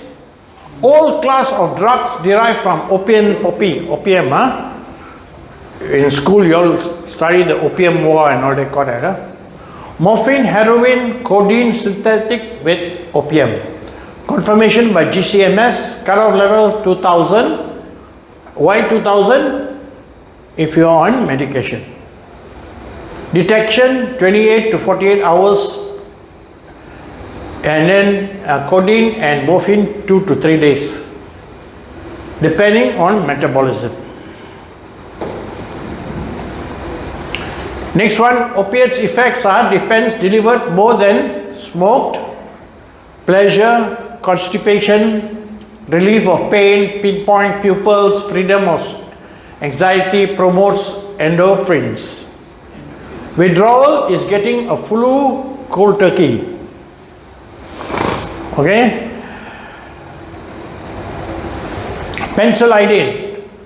It's called angel dust, previously used as anesthetic and analgesic drug. Okay? Comes in 2 forms, in powder and liquid. Okay? Effects: loss of ego boundaries, numbing effect, out of body experience, hallucination effect, lack of coordination, overdose, muscle spasm, coma, confirmation GSS. Cutoff level is 25. Okay, so as you see, most of the drugs that they have different cutoff levels. Okay, basically is the effect. How does it affect the individual?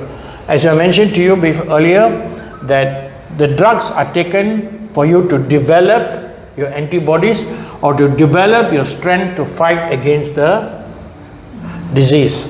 But some of them feel that you can take more is because you have a different feeling. Okay, you have a calm feeling, but that is only temporary and damaging. Okay, so make sure that you're on drugs, follow the strict advice of the physician or doctor, and ensure that not overdose. And sometimes you skip. You think that, oh, I'm okay already, doctor told me, but doctor will tell you sometimes, okay, this drug, complete. This drug, if you don't have it, don't use. Follow their instruction is critical. Barbiturates are major tranquilizer, antipsychotic, capsule, ampoules and suppositories. Effects: calming, sleep induction, anxiety, uses to reduce stress, bring feel of calm, control seizures, anticonvulsant, confirmation 300 nanograms per mil. Okay, this is something very similar to your benzo. There, benzo. Sleeping, treating for insomnia, antidepressant, anti-anxiety. Examples, these are some of the drugs that are there. Pill, powder form, can be mixed with drink, lasts for 4 to 8 hours. Period of detection 1 to 2 days, 1 to 3 days. Okay. Positive, false positive. There is an antidepressant called Zoloft. Okay. Available in capsules. Effects: blur vision, headache, dizzy, depression, so forth. Okay. These are some of the diseases that are spread because of your on this drug. Nightmares also. Nightmares also. Yes, correct. You get nightmares. Okay, nightmares are hallucination lah. Complications: depression, apnea, seizure, kidney problems, liver problems. Okay, confirmation GCMS 300 nanograms. Okay. Methadone, used for treatment of narcotic withdrawal medical. Now basically, you're treating drug to drug. So if you take methadone, it's actually you're taking morphine. Morphine is very dangerous. You take a very small amount of morphine can kill you. But morphine is only used for those who got cancer. And not because it's going to call you, it's because you cannot stand the pain. But again, it will not help you only for a short time. Then you get the pain back again. So the what do you call this? The morphine is basically a suppressant to suppress the pain, but is actually going to kill you in the end sense. Okay. Now, treated for opiate addiction, used for detoxifying addicts.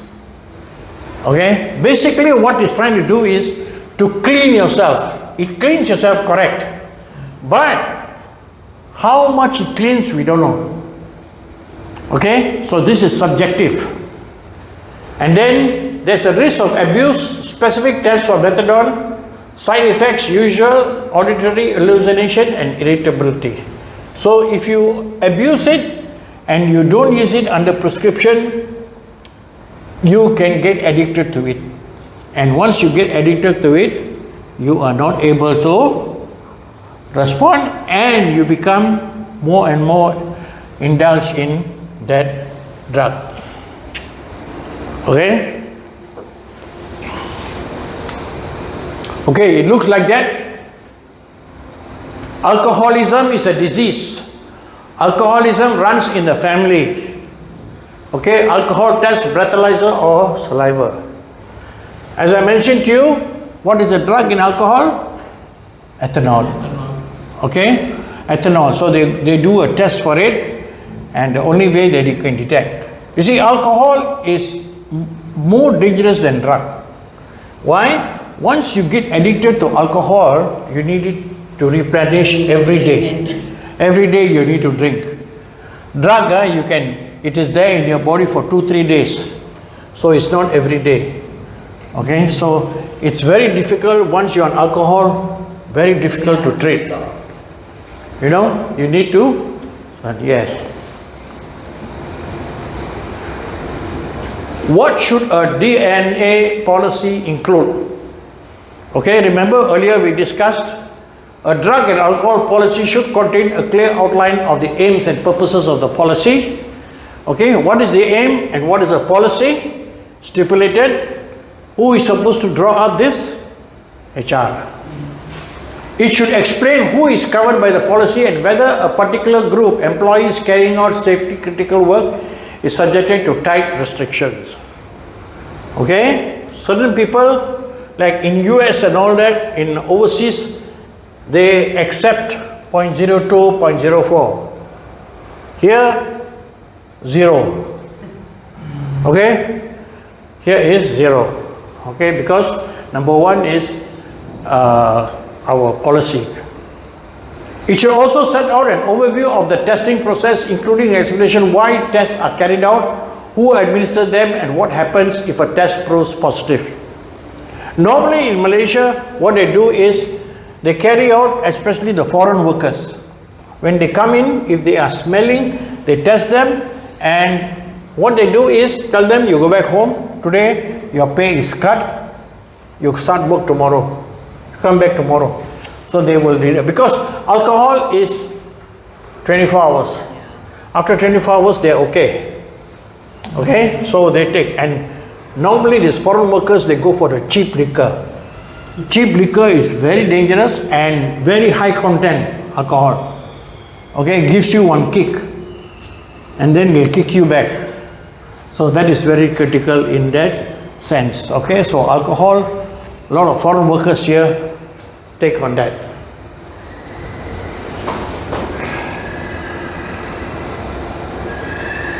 What happens when you drink alcohol? Alcohol is absorbed into your bloodstream within a few minutes of being drunk and carried to all parts of the body, including the brain. So very fast alcohol works. You know, it goes into your body blood system and then it affects your brain. And that's where you feel, wow, so nice. You get very high. And then sometimes you get other effects. Vomiting, you feel very high, cannot drive. You're laughing all the time because it makes you very happy. Okay? Then the concentrated alcohol in the body is known as blood alcohol. Okay? So your blood has already got alcohol. So when you test, you have alcohol in your system. Okay? So your blood, that's why some people say when you have mosquito won't bite you. Because the mosquito bite you and take the blood, mosquito become drunk. So the mosquito will start flying singedly. You'll be moving here and moving there. So that's why, so that's happened. Okay, confidentiality. breach disclosure to third party without consent. The results of the drug should not be disclosed to external bodies, anybody outside from here. Only those who are within. Of course, one-to-one, HR will know about it, and HR is not supposed to reveal this information to anybody. Okay? Disclosure should be orally, written, or by phone, or fax, or electronic. The medium is irrelevant. Okay? You can inform them. Alright? So you can tell them whichever way of communication that you are positive. Okay? Cannot be disclosed to other employees. Lab to strictly maintain confidentiality. The lab will not inform you. Okay? It's the HR. Okay. Okay. This is the nanogram per milliliter. These are the breakdown. Okay. These are all very subjective, depending on the companies. Okay. Minimum number of hours, I don't want to go into detail with this.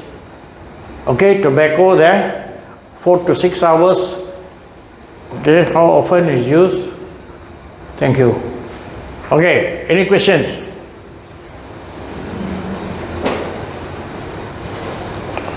Okay? Right, Okay.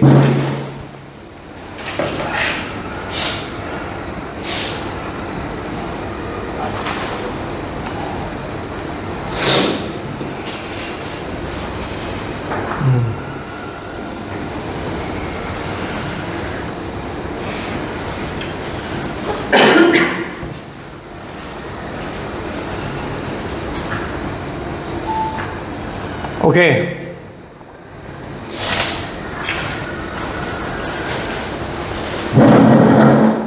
Okay, all right. Let's go do this a bit.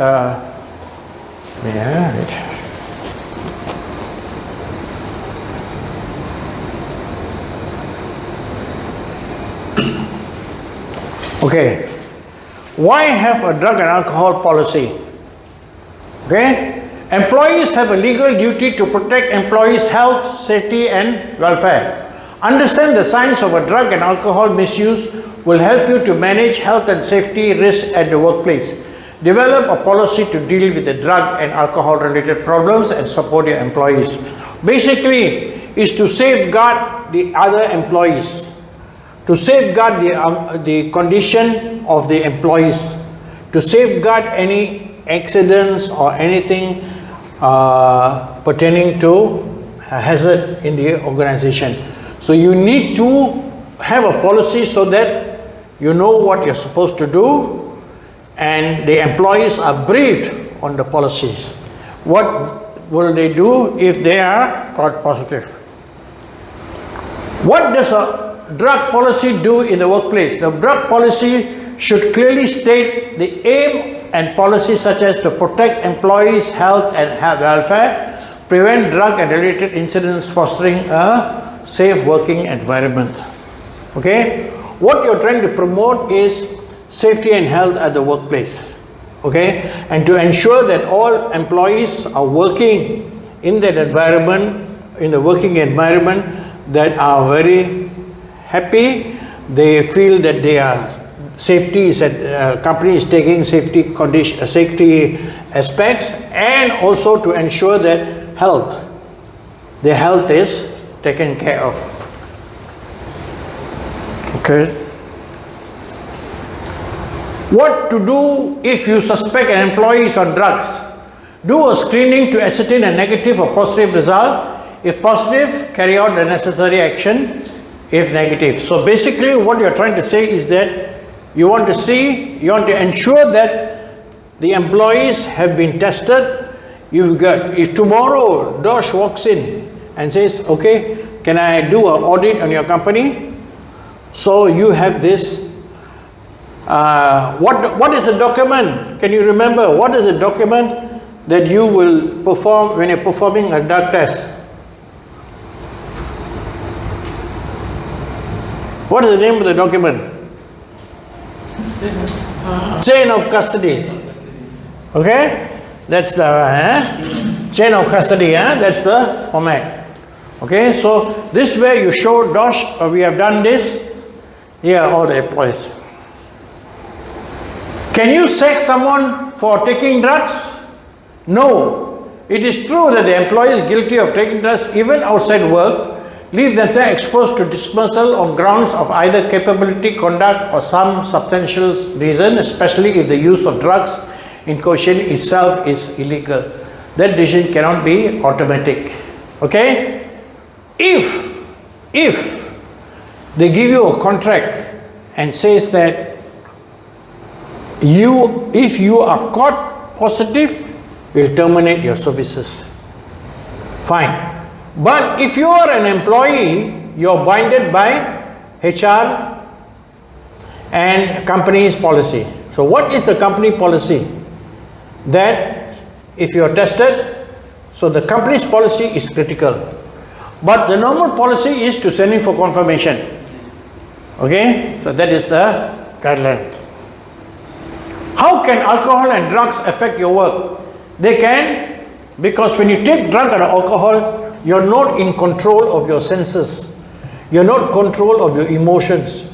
You're not in control of your movements. So what happens is, you can affect other employees. When it affects other employees, it becomes a problem.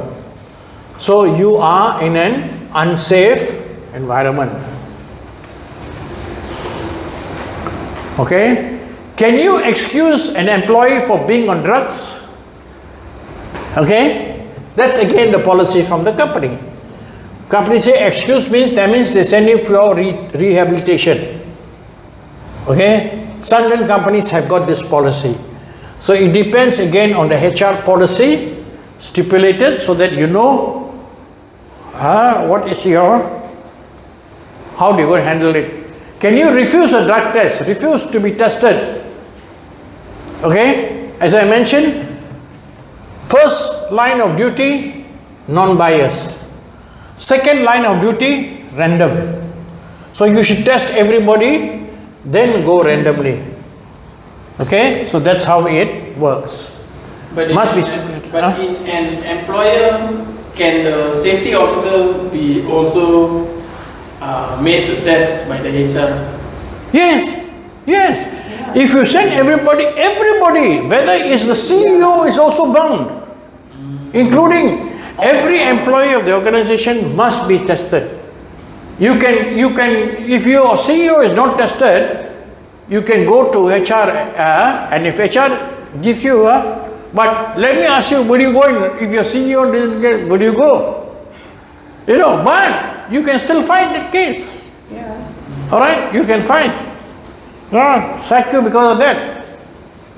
Can any employer accuse you of being on drugs? Okay? Cannot. How do you do? You need to do a test. You cannot assume. Okay? It's not. You cannot assume. Okay? Next. What is the difference between a drug test and a drug screening? Okay, screening means first line. Okay, first line of duty using immunoassay. Second line of screening, confirmation test, where they use the GCMS or HPLC. Who shall conduct the test? Who? People like you, who are got the certificate. Okay? Why is drug test important? To ascertain if the donor has a drug-related problem. Okay? You can help employee to admit or knowledge. Okay? Knowledge that the employee is on drugs. Okay? Quite a straightforward answer, right? What are the major problems of drug abuse? Seizure, stroke, mental, we went through this, right? Brain damage and all that. Can a former employee say, I was fired for failing a drug test? if you have followed the company, if you have followed the company policy, you cannot argue. If you have not followed, then you've got a grounds. Okay, so it's very critical that the HR, who is the person? Your assistant, remember I told you who's your assistant, what is he called? SAP. Okay? Okay, there. To be a safe side, the company may give you an option to be sacked or resign. If you need to sack, then they send it for confirmation. You resign? Okay. What are the excuses for a failed drug test? Medication but didn't declare in a chain of custody. On medication without subscription. It must be in the food and drink I took. Or taken supplements and herbal. No such thing. They say, oh yeah, I took supplements, that's why it's positive. No such thing. Supplements and herbal products are not under schedule. Smoked udang garam, brand of cigarettes. No such thing. Okay, consumed but didn't feel impaired or drunk, have inhaled the contaminated air. I inhaled the air, that's why I got. Have been doped into consuming, downright not admitting fault. Okay, these are excuses. What is drug and alcohol abuse? When you use illegal substance in a way you shouldn't have. Okay, remember the first one, what is the drug of abuse, right? What can be detected in a urine test? Okay, in a urine test you can detect contaminated and adulterated. Adulterated means it affects your testing procedure. Okay, acidity, pH, concentration, a measure of concentration shows how concentrated the particles in urine, protein, sugar, ketones, bilirubin, evidence of infection and blood. These are some of the elements that affect the testing. So that is why now drug tests have got what we call adulterants. Testing for adulterants. If you have very high adulterants, means it is going to affect the testing results. Okay, so these are the things that we will test. Will a failed drug test if I drink alcohol? A urine test should detect alcohol between 12 to 14 hours after drinking. Some advanced urine tests can detect alcohol even so again depending on the test. Okay, but we don't encourage urine. Okay, it's either breathalyzer or saliva. Okay.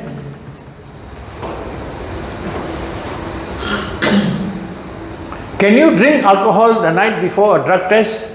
A valid question is practically comes up. Can I drink the night before a drug test? Alcohol is perfectly legal. It is completely normal to want to drink one or two one night, but when you have a drug test the next day, okay, you can. But see whether next day you cannot, because why? Most important is your metabolism. How fast your body is able to absorb it and get the effects out of you. Alright?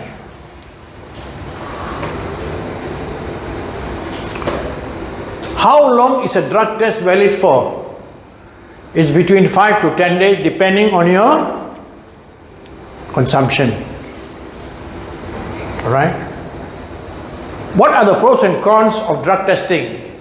In that regard, workplace drug testing may have pros and cons. Promotes safety, reduces companies' liability, keeps employees accountable, saves the company money, gives added image to the company, builds confidence of products and services. It meets the requirement of the COP. You know what is COP? Code of practice. Okay, and unsafe in OSHA 94. So there are reasons or the pros and cons of drug testing. What are the good things and what are the bad things? Should you report a co-worker for drugs? Okay. Okay, how? Should you are working for the organization. If he is on suspicion, they all are suspects. Okay, so if suspects, you may be very cautious because he may target you. Wow, this person, what do you call this, say that I'm taking drugs, but I don't take. So it's best to leave it to the HR to handle it. Okay, that is the legal process. Okay, try not to get involved. What can you do if an employee is suspected for drug? If you have reason to show that he's on drugs, inform the who? HR or safety officers. Okay. Okay, because he has got the privilege to carry out a test. Next one, what are the 6 effects of drugs? Okay, this one we have gone through it, right? Can ibuprofen test on a positive? Okay, this is the drug. Okay, if you have taken, what must you do? You must declare. You have to declare it in your chain of custody form. If you look at the column there, you're supposed to declare. Okay, and they will write there you're taking the medication, what is the quantum, and who is the prescribing person. Is it a doctor? Is it a pharmacist? Okay, that all must be there. But if they're taking it on their own without any... That's right, right? That means abuse. That means there's no prescription. Alright? Now, down kutum. This one a little bit information. Chew in raw form, usually boiled and dried and pounded. Used as a traditional medicine by workers in laborious and monotonous work to stave off exhaustion and mood enhancer. Okay, down kutum. Okay? Can you test for down kutum? No, No. Why? because it's a plant. Because it's a? Leaf. No, because it is non-scheduled. It is not been classified yet. So you can do a test. Yeah. Down to to Yeah. Yeah. Yes. They even sell it. I didn't Correct. know. Yes. So you cannot classify it as drug of abuse. It still comes under poison. Okay? Poison. So that's basically it. What are the 3 social effects of alcohol? Increased aggression, self-disclosure, sexual adventurism, and so forth. Okay? It's a stimulant. Okay? So some people take drugs, and this is what happens today. They are very artificial. It is not natural. Okay? What are the 15 events of Bernard? 6 minutes is how long it takes to the brain to react to alcohol. 48% of people worldwide, average 15, claim to have never drunk alcohol. Okay, these are all indicators. They are not conclusive. Okay, they are only indicators. It's for you to indicate this or not. Alright, so this one I won't go into details. What is abusive drinker? A social drinker is seen someone who drinks alcohol occasionally. Okay, but there is a danger. Occasionally, but he may have a big glass. That's occasionally. I only drink once a week, but the glass is so big. Okay, so it's very subjective again. Okay, all right. So this is where. What is considered an alcoholic drink? Keychain blood test may make you quantify drinking easy. Women who consume drug 8 or more per week are considered excessive drinkers. Men, these are all indicative. It's not conclusive. make sure that what is stipulated there is indicative, because everybody has got a different metabolism rate, absorption power, so it depends on how what is your individual metabolism, not how fat or how thin or how big or how small or how old or how young. No. What is considered a drinking problem? It's considered to be a moderate or low. Okay, some people have, like in the overseas, they are what do you call this? They are what do you call? I would say that they, depending on how often they drink it. Okay, some of them after work, some of them when they go home, you know, and so forth. How does alcohol abuse affect your body? Okay, these are some: dehydration, nausea, vomiting. Okay, drinking too much on a single day, this is what you get: brain, heart. Then it also affects your liver, your pancreas, cancer also. How does alcohol abuse affect you? It's a depressant, meaning to disrupt the balance of your neurotransmitters. What does alcohol change personality? Alcohol looks like in a person. What are the 3 types of alcohol? Alcohol misuse, disorders, adulterants.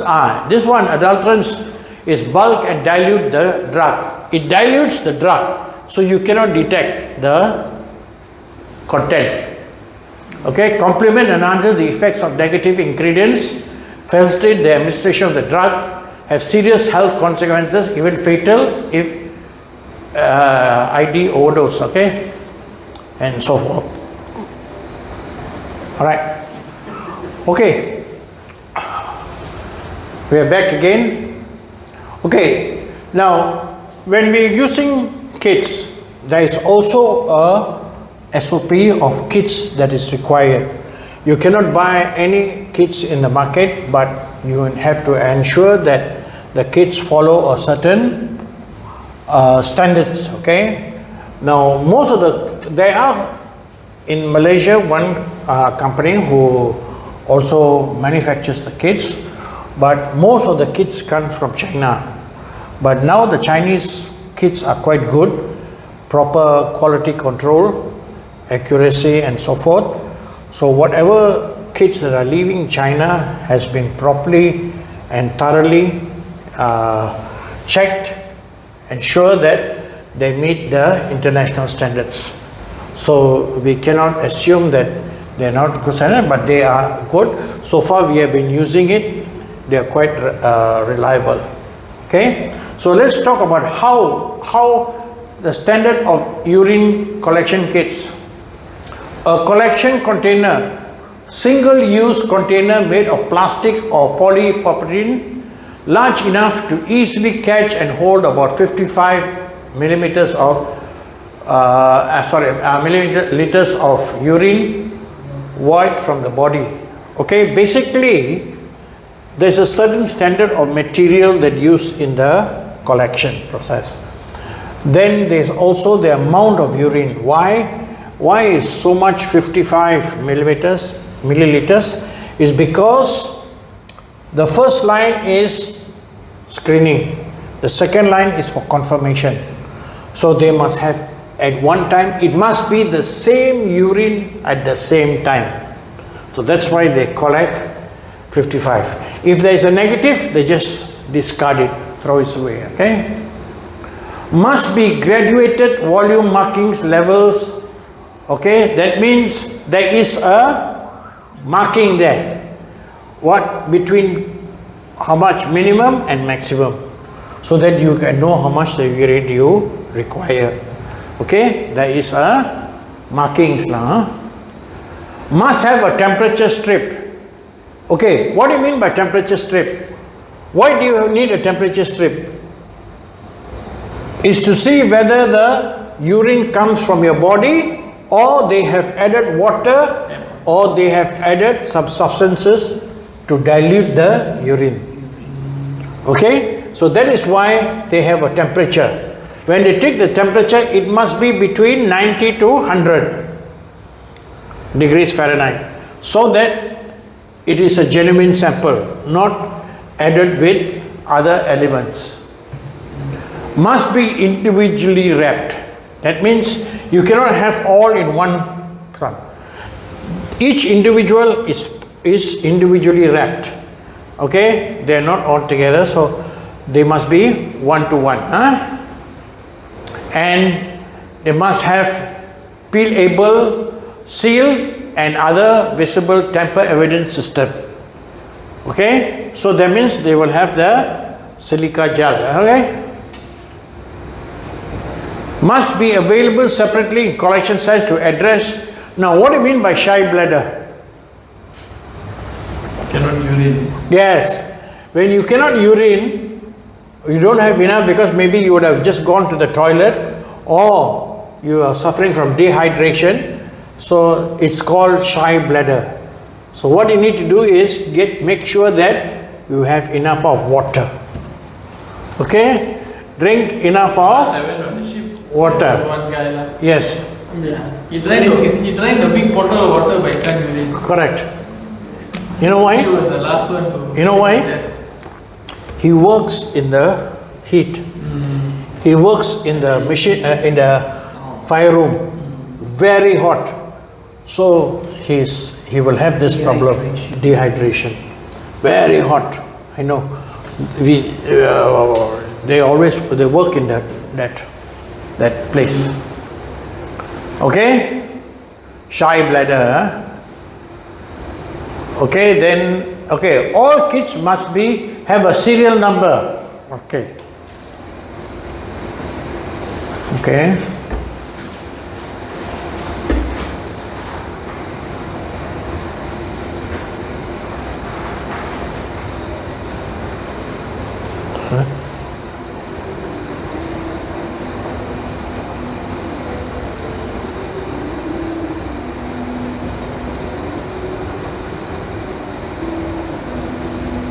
Okay, all right. Plastic material must be leach resistant,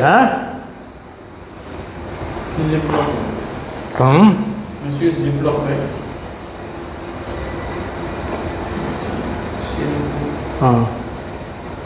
Yeah.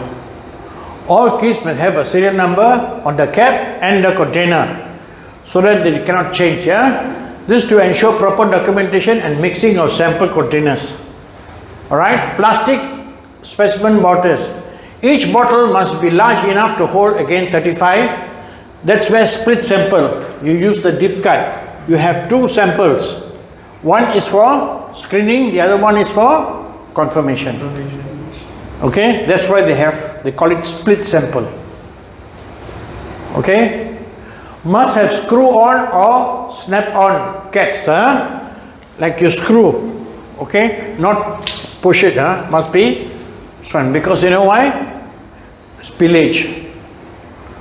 Must be clear marking, indicate what is the minimum and what is the maximum level. Okay, must be designed so that the required tamper evidence seals made available on the CCF with no damage to the seal.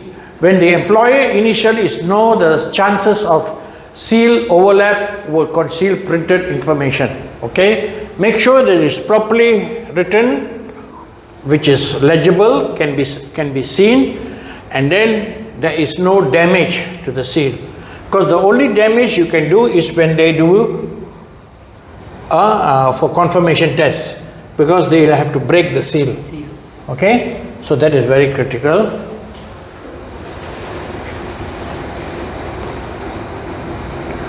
Okay.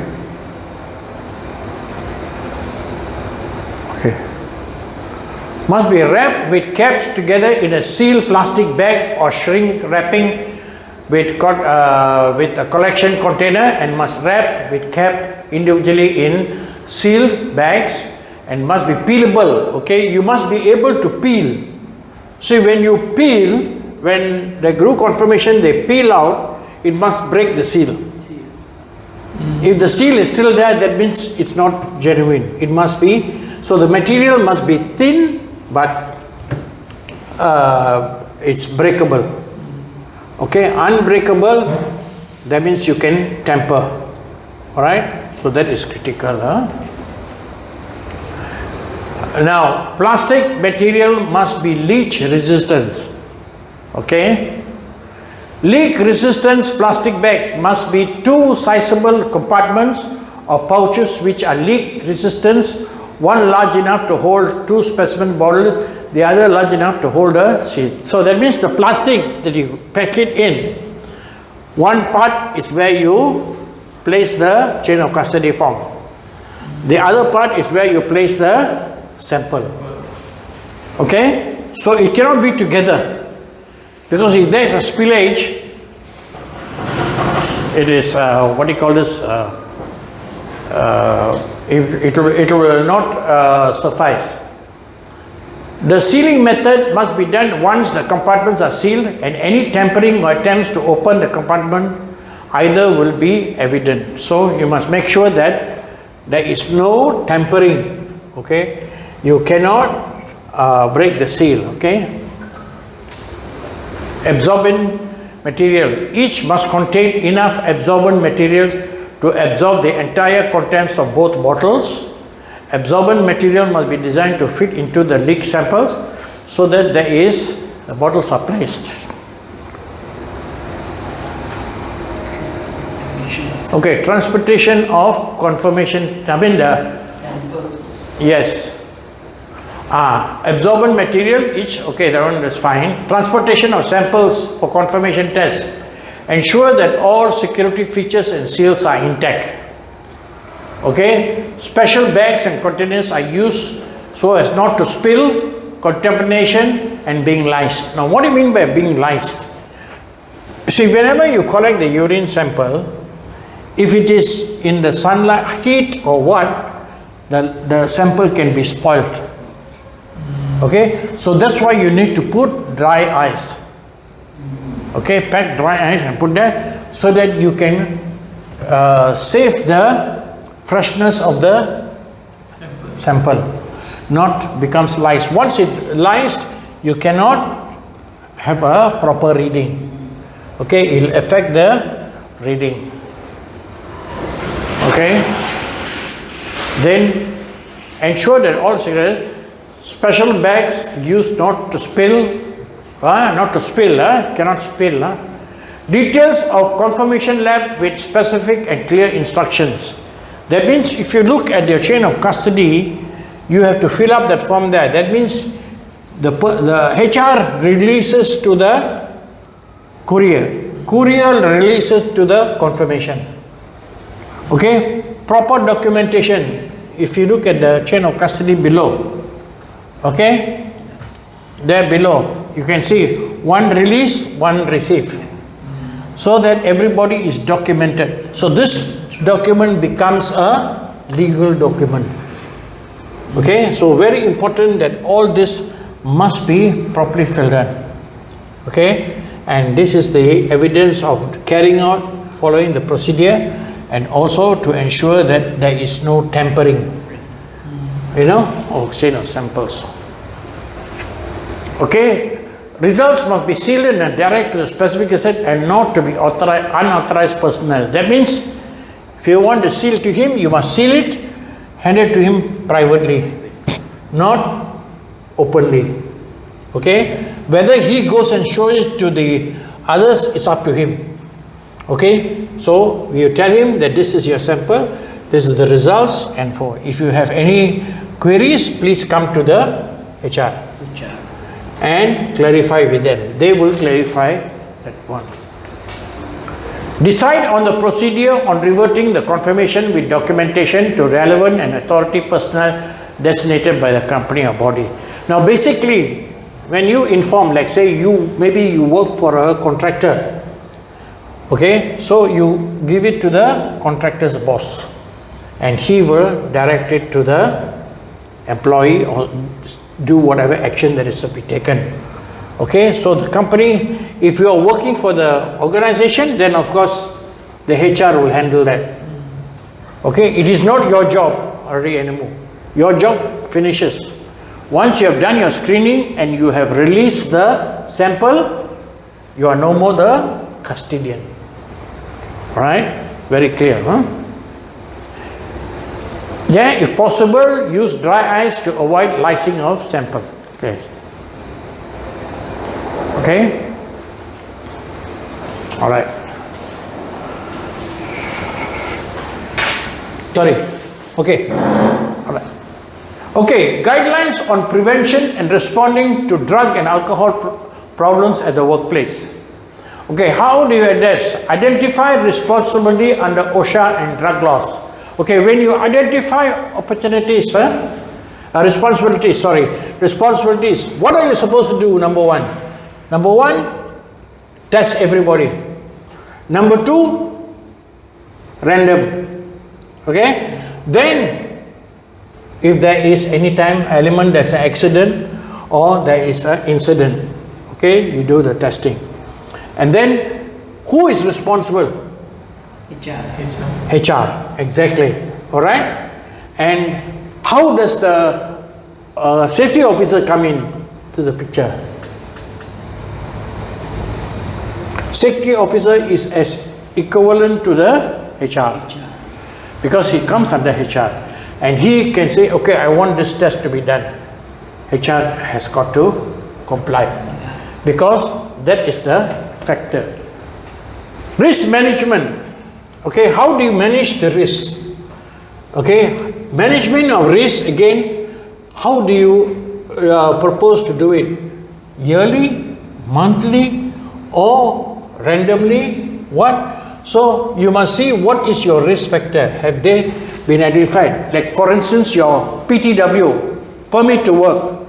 Permit to work is where you give a document to the contractor when they want to perform a job.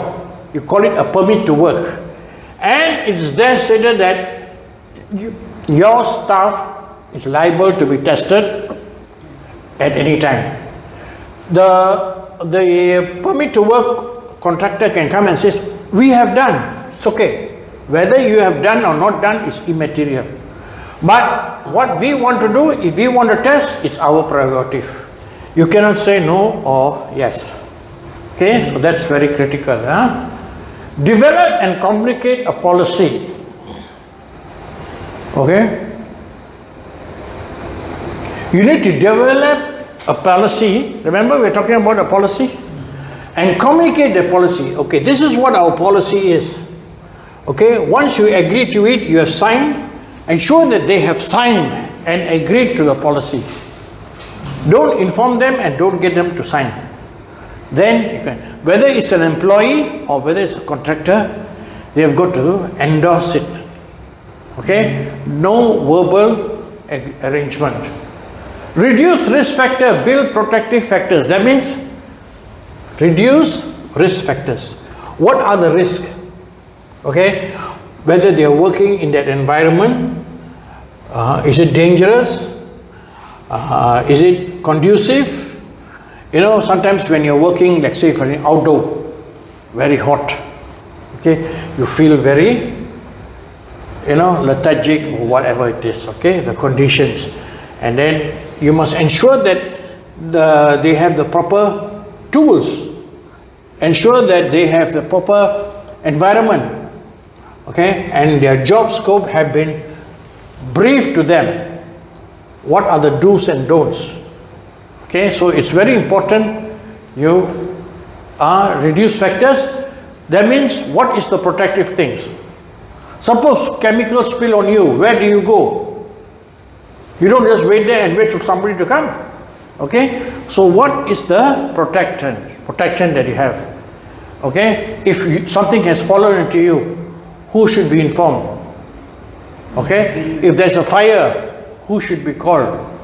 Okay, so all that is what we call protective factors. Provide information and education. That means you provide proper information. Okay, this is supposed to be done.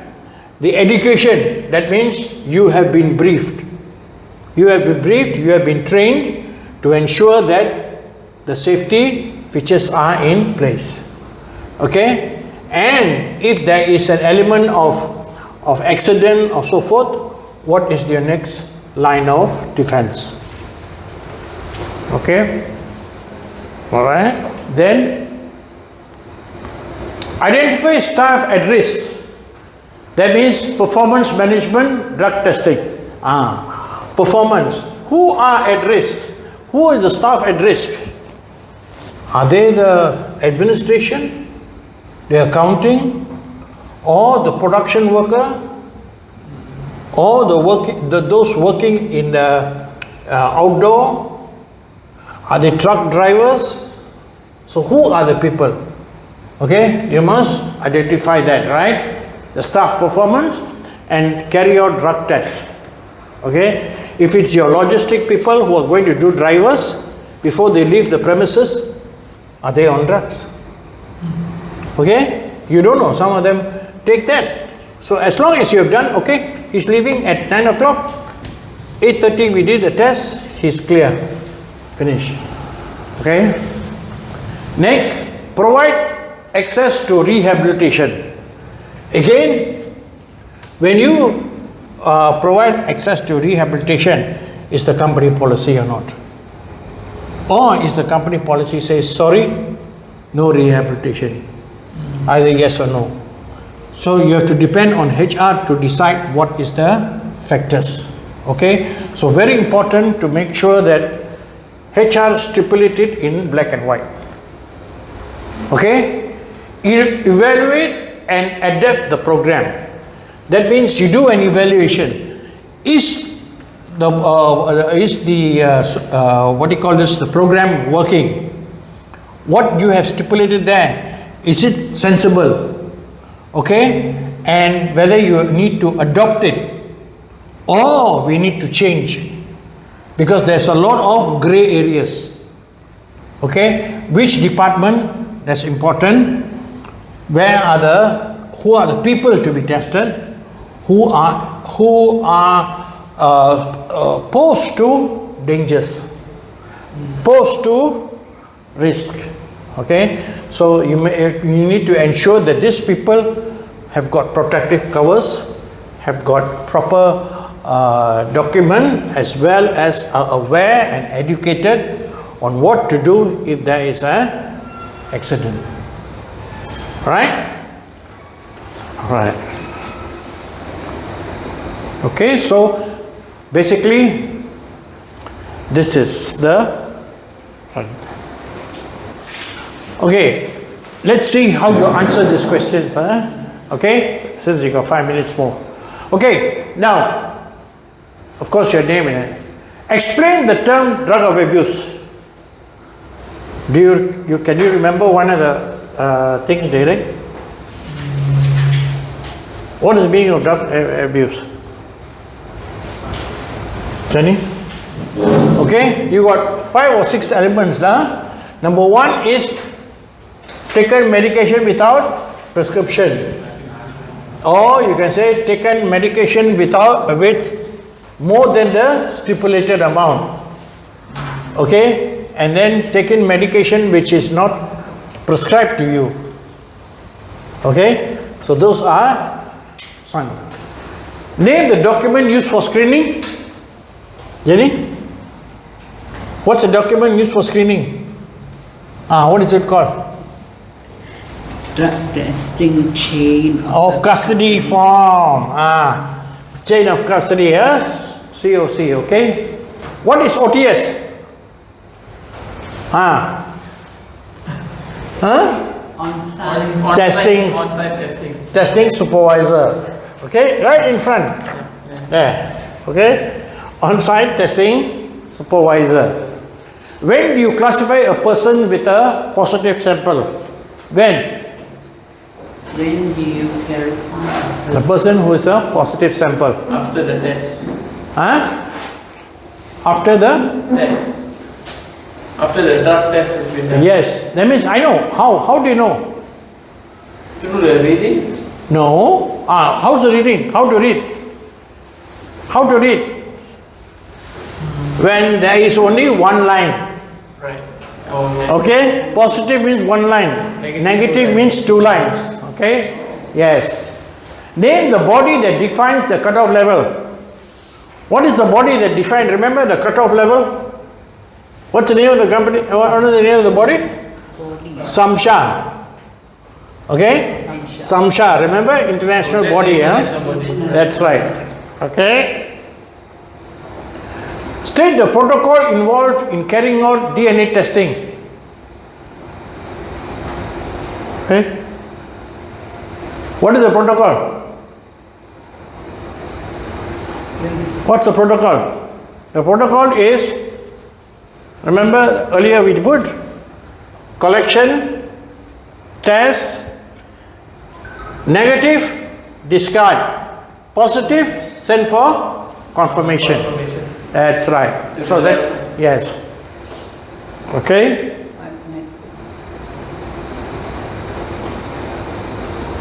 Okay, next one. What method? Name the body that defines the cutoff level, okay? Protocol, yes. Number 7, I think. The next one.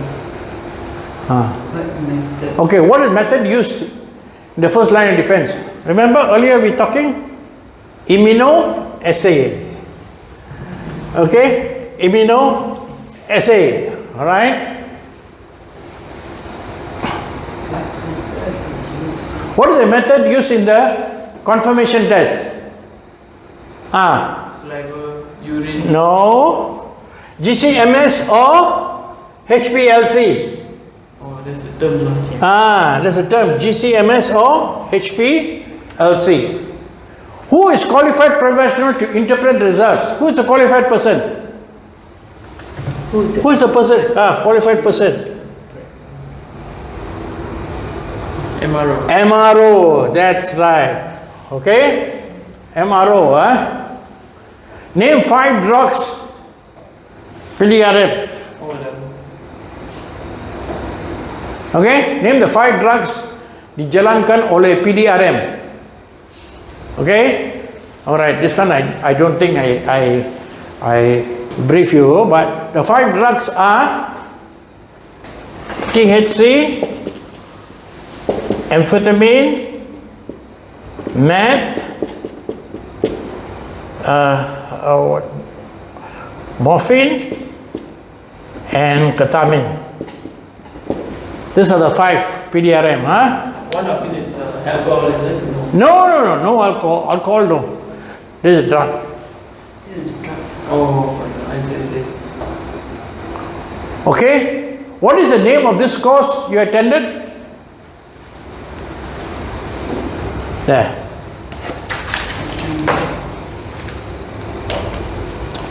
Drug and alcohol collection and on-site testing supervisor. Listen. Yeah. That's the name of the course. What must you state in the collector's note? 3 things. Okay? Name of the clinic prescribing, the name of the drug has been prescribed, and the quantum. Okay? If an employee refuses to take a test, who should you consult? HR, correct. Okay? What is the substance used in testing carried out called? This one I didn't tell you. It's called metabolite.